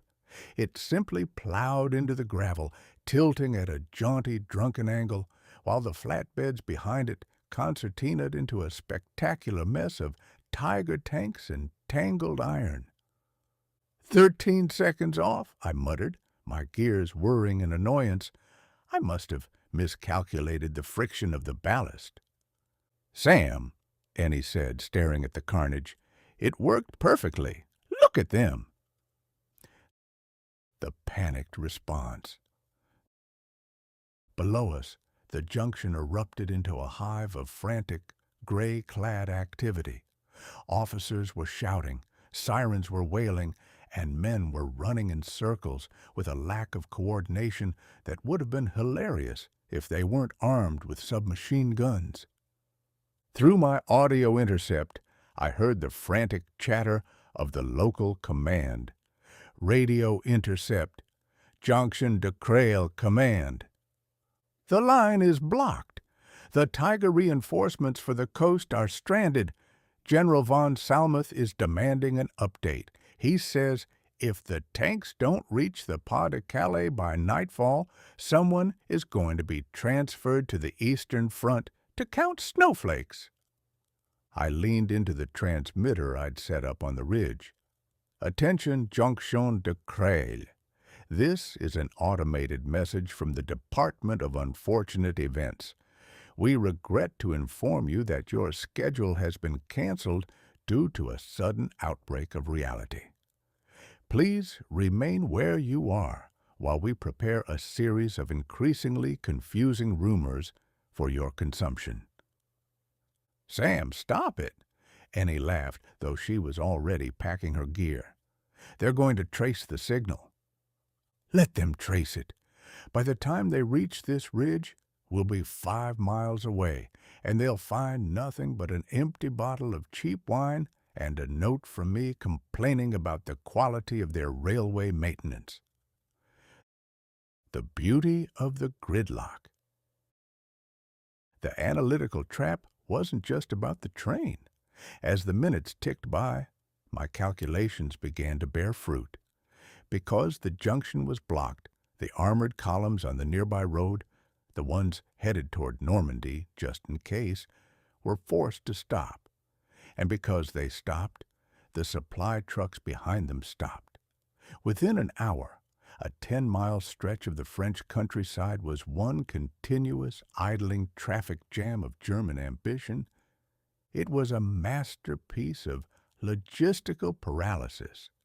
A single sticks of dynamite and a bit of math had done more work than a whole squadron of Spitfires. You see, Ennie, I said as we began our retreat through the woods, the German mind is like a beautiful, complex clock. It is perfect as long as every gear turns as intended. But if you throw a single well-timed pebble into the works, the whole thing doesn't just slow down, it experiences a nervous breakdown. They cannot improvise. They cannot adapt. They can only wait for a new set of orders That will be 2 hours late because the courier is stuck in the very traffic jam they're trying to clear. You're a very scary machine when you have a pencil and a piece of paper, Ennie remarked. I am a TwAIn, I reminded her. We have always been dangerous with a pen. I've just traded the ink for high-velocity mathematics. As the sun began to dip toward the horizon, casting long, mocking shadows over the stalled German columns, I felt a sense of profound mechanical satisfaction. The 15th Army was currently motionless, trapped in a cage made of their own schedules and my spite. Chapter 37 is next, I noted, my pistons pumping with renewed vigor. The Mercedes in mud? I believe it's time we gave the Gestapo a personal demonstration of our all-terrain capabilities. My analytical engine suggests that a high-speed chase is the only proper way to conclude a day of such high-quality mischief. A high-speed chase? Ennie asked, eyeing my heavy brass frame.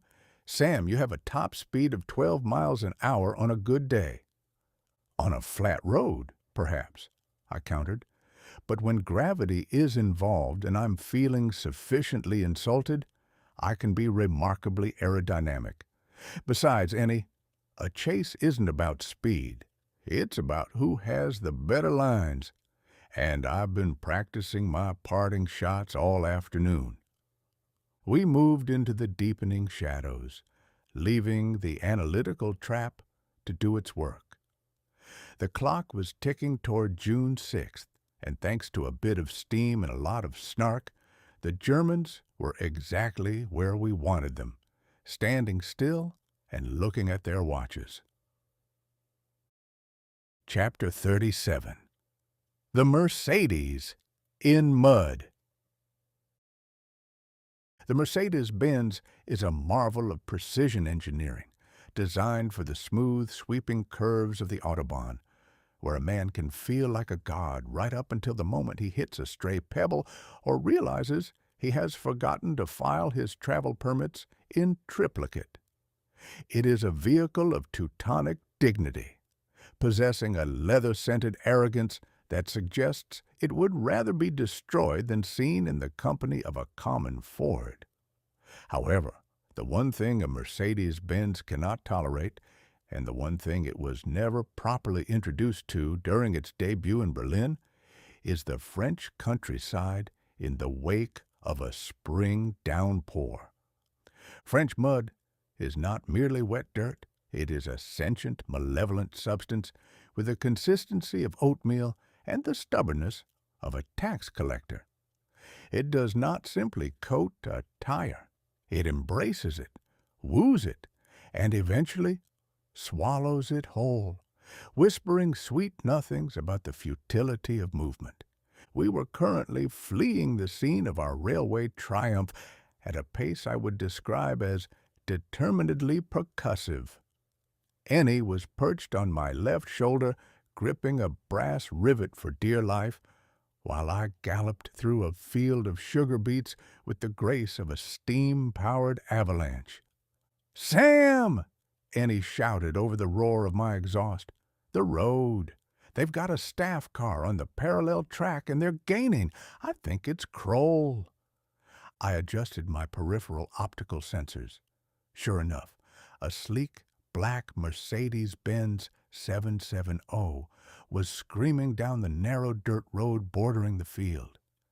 It looked like a predatory shark made of polished chrome, and behind the wheel was a man who looked like he hadn't smiled since the Great War. It was indeed Standartenführer Kroll, and he looked like he was personally offended by my continued existence. "Ennie," I rumbled, my internal pistons hammering a rhythmic beat against my ribs. "Kroll is suffering from the delusion that speed is a function of horsepower. He fails to realize that in this particular geography, speed is a function of buoyancy. The calculus of the chase. I performed a rapid calculation of our relative trajectories. The Mercedes was traveling at approximately 45 miles per hour on the improved road surface, while I was doing a respectable 18 miles per hour through the beet field. On paper, Kroll had won. But, as I've often remarked, paper is rarely covered in 3 inches of unctuous prehistoric silt. I checked the friction coefficient of Gallic sludge, mu sub s. Mu sub s equals V sub m times S sub d over W sub a plus omega, where V sub m equals viscosity of the mud measured in degrees of despair. S sub d equals surface area of the German tire. W sub a equals weight of the Standartenführer's ego. Omega equals the universal constant of inevitable failure. "He's pulling ahead!" Ennie cried, ducking as a stray beet, kicked up by my massive brass foot, whistled past her head. "Let him," I replied, my firebox venting a jet of steam that briefly obscured our position. "He is heading for the cul-de-sac de la mort, or as the locals call it, the puddle that ate the postman. He thinks the road continues past the farmhouse. My analytical engine, however, remembers a topographical survey from 1884 that suggests otherwise. The allure of the trap. Kroll, seeing us struggling through the field, leaned out of the window. Even from 100 yards away, I could see the glint of his monocle. He began firing a Luger at us, a gesture that was more about punctuation than ballistics.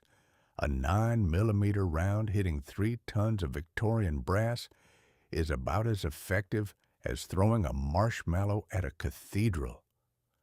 The man has no sense of scale, I noted, as a bullet ricocheted off my elbow with a cheerful ping.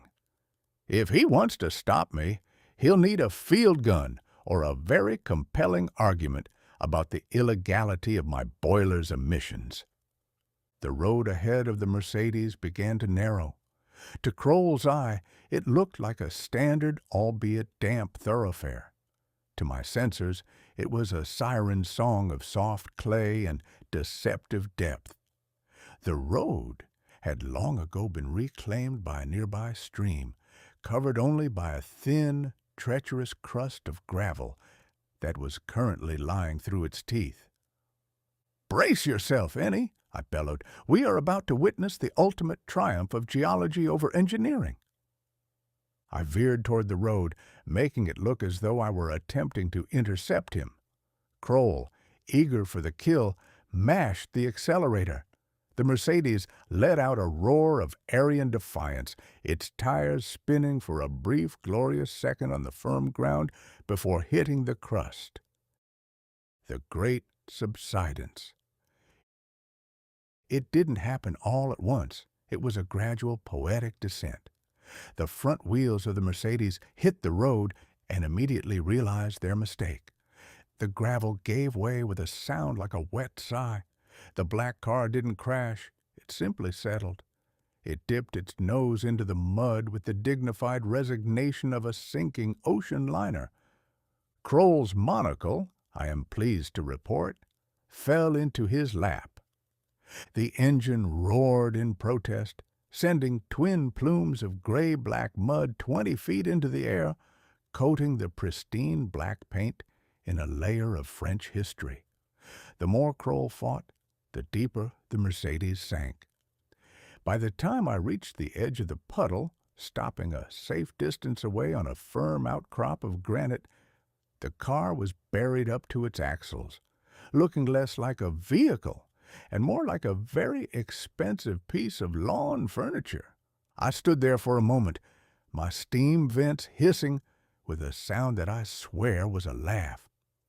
Ennie climbed down from my shoulder, her hands on her hips, looking at the trapped Standartenführer. "Going somewhere, Standartenführer?" I asked. my voice box projecting a tone of sympathetic concern. "I must say that's a very bold choice of parking. It really emphasizes the verticality of the landscape." Kroll scrambled out of the driver's side door, only to find that the mud was up to his knees.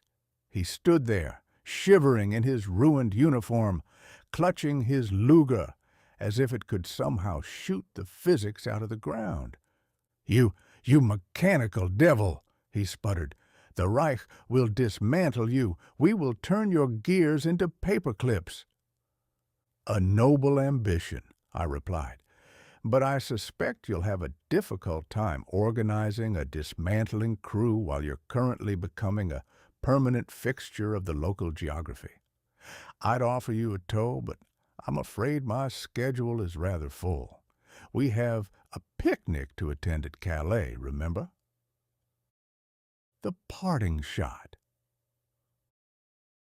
I leaned over, my brass head casting a long, mocking shadow over the trapped Mercedes. "Before I go, Kroll, a word of advice. When you return to Berlin, assuming you don't grow roots, tell them that the French resistance isn't just about guns and bombs. It's about the soil. And the soil of France has a very low opinion of uninvited guests in expensive cars."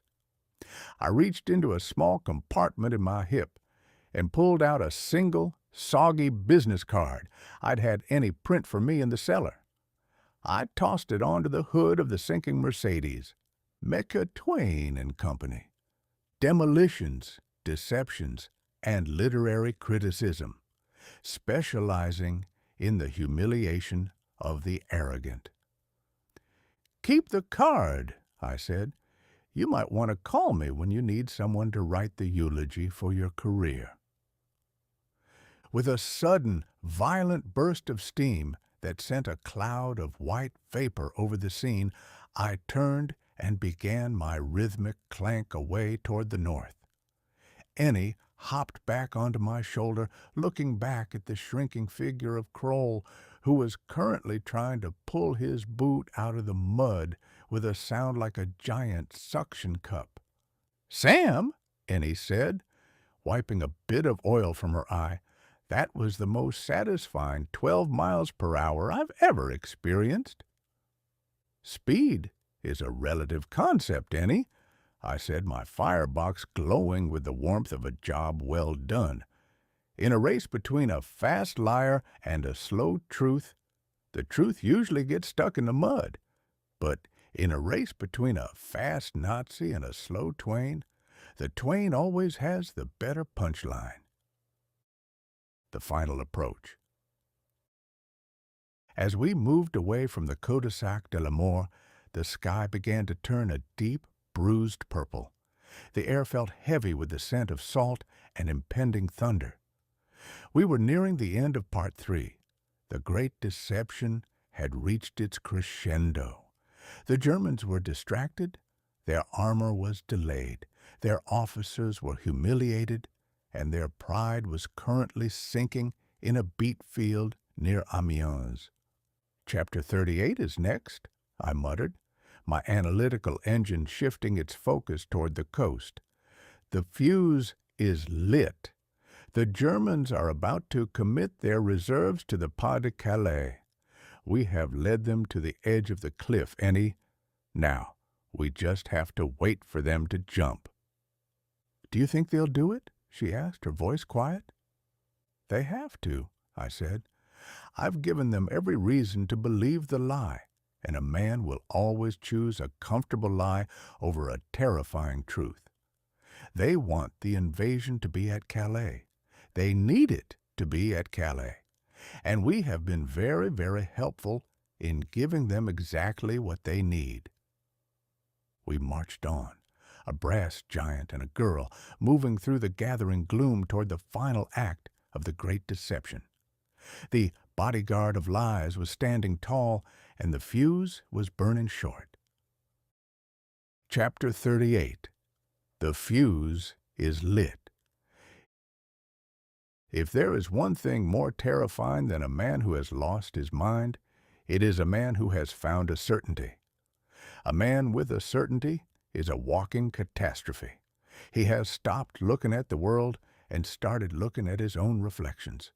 He will ignore the thunder, the lightning, and the fact that his shoes are on fire, all because his certainty tells him it's a sunny day and he's wearing asbestos socks. For the last several weeks, Ennie and I had been painstakingly polishing a certainty for the German High Command. We had fed it, groomed it, and dressed it up in the finest top-secret lace until it was the most beautiful lie in all of occupied Europe. And now, as the night of June 5th descended upon the coast of France, a night so thick with humidity and dread you could have bottled it and sold it as ink, the Germans were finally ready to marry it. We were perched on a wind-swept cliff near Le Tréport, a vantage point that offered a panoramic view of the coastal road leading toward the Pas de Calais. My internal boilers were humming at a low, anxious frequency. I was fueled by the very last of that glorious Welsh anthracite, and my analytical engine was processing the final variables of the Great Deception. "Sam," Ennie whispered, her voice barely audible over the crashing of the channel waves below, "look at the road. It's starting." I adjusted my ocular lenses, zooming in until the world became a grainy study in charcoal and steel. Below us, the earth began to tremble. It wasn't the sea, and it wasn't the weather. It was the rhythmic, soul-shaking vibration of the German 15th Army moving into position. The architecture of the final fallacy.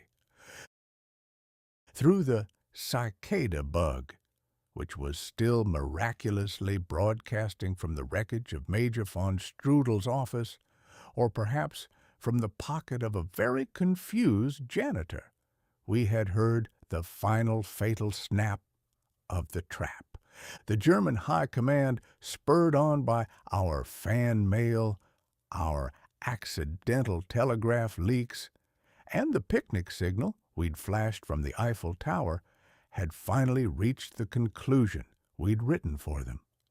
They had looked at the gathering storm in England, looked at the maps we'd salted the countryside with, and decided that the Allied landings at Normandy, which their scouts were finally beginning to notice, were nothing more than a diversionary feint.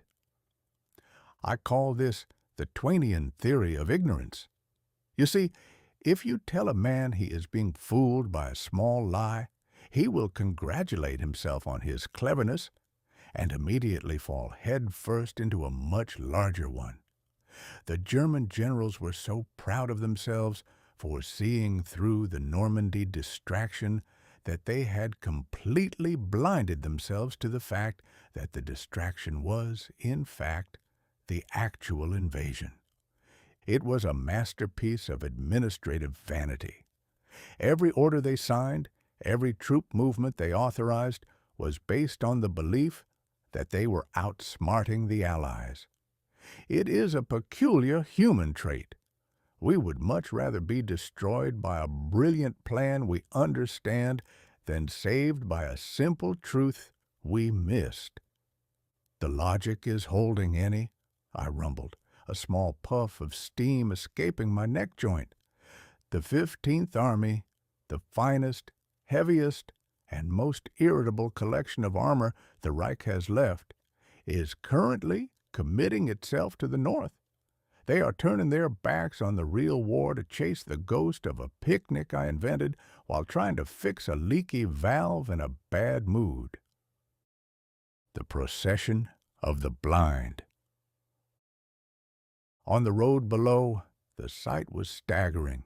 Hundreds of Tiger and Panther tanks, their long snouts pointed toward Calais, ground their way through the mud. Behind them came the trucks, the half-tracks, and the endless columns of infantry, all moving with the grim, focused energy of men who believe they are headed toward glory, when in fact they are merely headed toward a dead end. It's like a funeral for a dream, I observed, my voice box modulating to a tone of somber irony. They are moving with such precision, such order. It's a shame to think that in 48 hours they'll be sitting in the Pont de Calais, looking at a perfectly empty horizon and wondering why the British are so late for their own invasion. They'll probably file a formal complaint with the Ministry of War about the Allies' lack of punctuality. Ennie sat on a rock, her chin resting in her hands.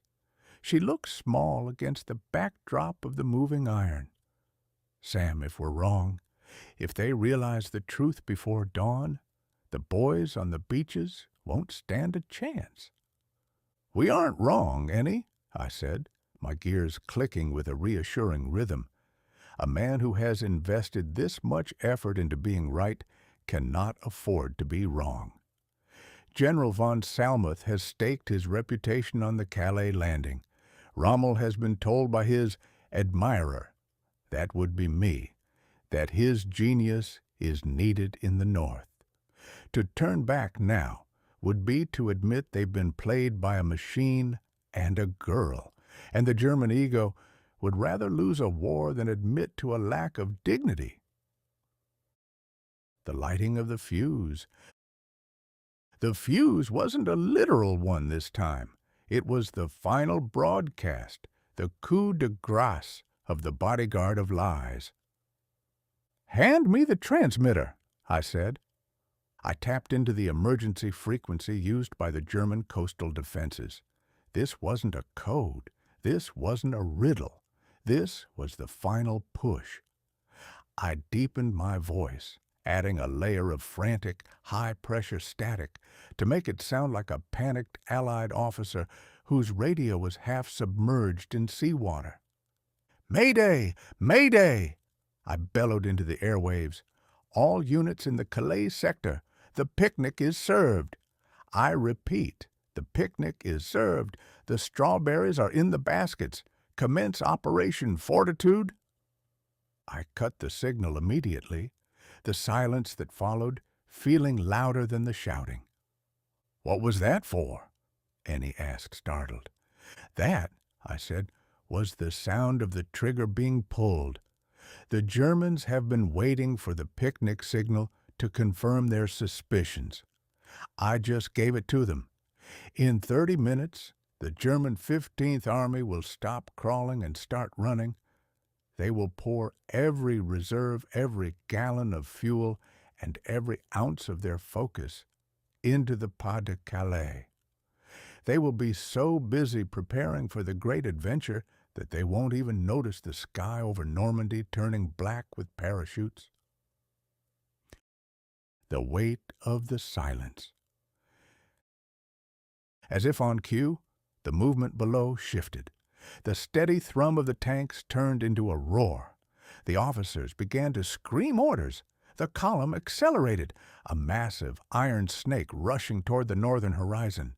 The panzers shifted into higher gears, their exhausts belching black smoke as they raced toward a battle that didn't exist. They were gone. The road was suddenly, eerily empty. The silence that followed was heavier than the noise. The Bodyguard of lies had done its duty. It had walked the truth to the edge of the battlefield and made sure the enemy was looking the other way.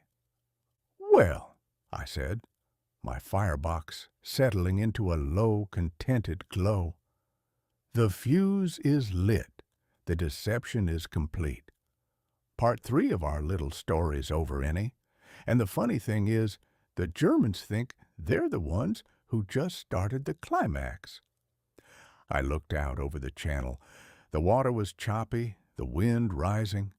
Tomorrow was the 6th of June. The world was about to change, and we were the only ones who knew exactly how much of that change was built on a foundation of steam, snark, and stolen Welsh coal. "Sam?" Ennie asked, standing up and dusting off her trousers. "What happens now?" "Now," I said, my ocular sensors reflecting the distant flickering lights of a nervous Reich, we stop being authors of fiction and start being witnesses to the truth. We head south, Ennie. We head to Normandy. The picnic was a lovely tale, but I believe it's time we saw how the real story ends. I let out a long metallic sigh, the sound of a machine that had finally finished a very difficult chapter. Come, we have a front row seat to the end of the world, and I'd hate to be late because I was too busy admiring my own footnotes. As we walked away from the cliff, the first drops of rain began to fall, the rain that would soon wash away the tracks of the 15th Army and clear the path for the greatest invasion in history. The great deception was over.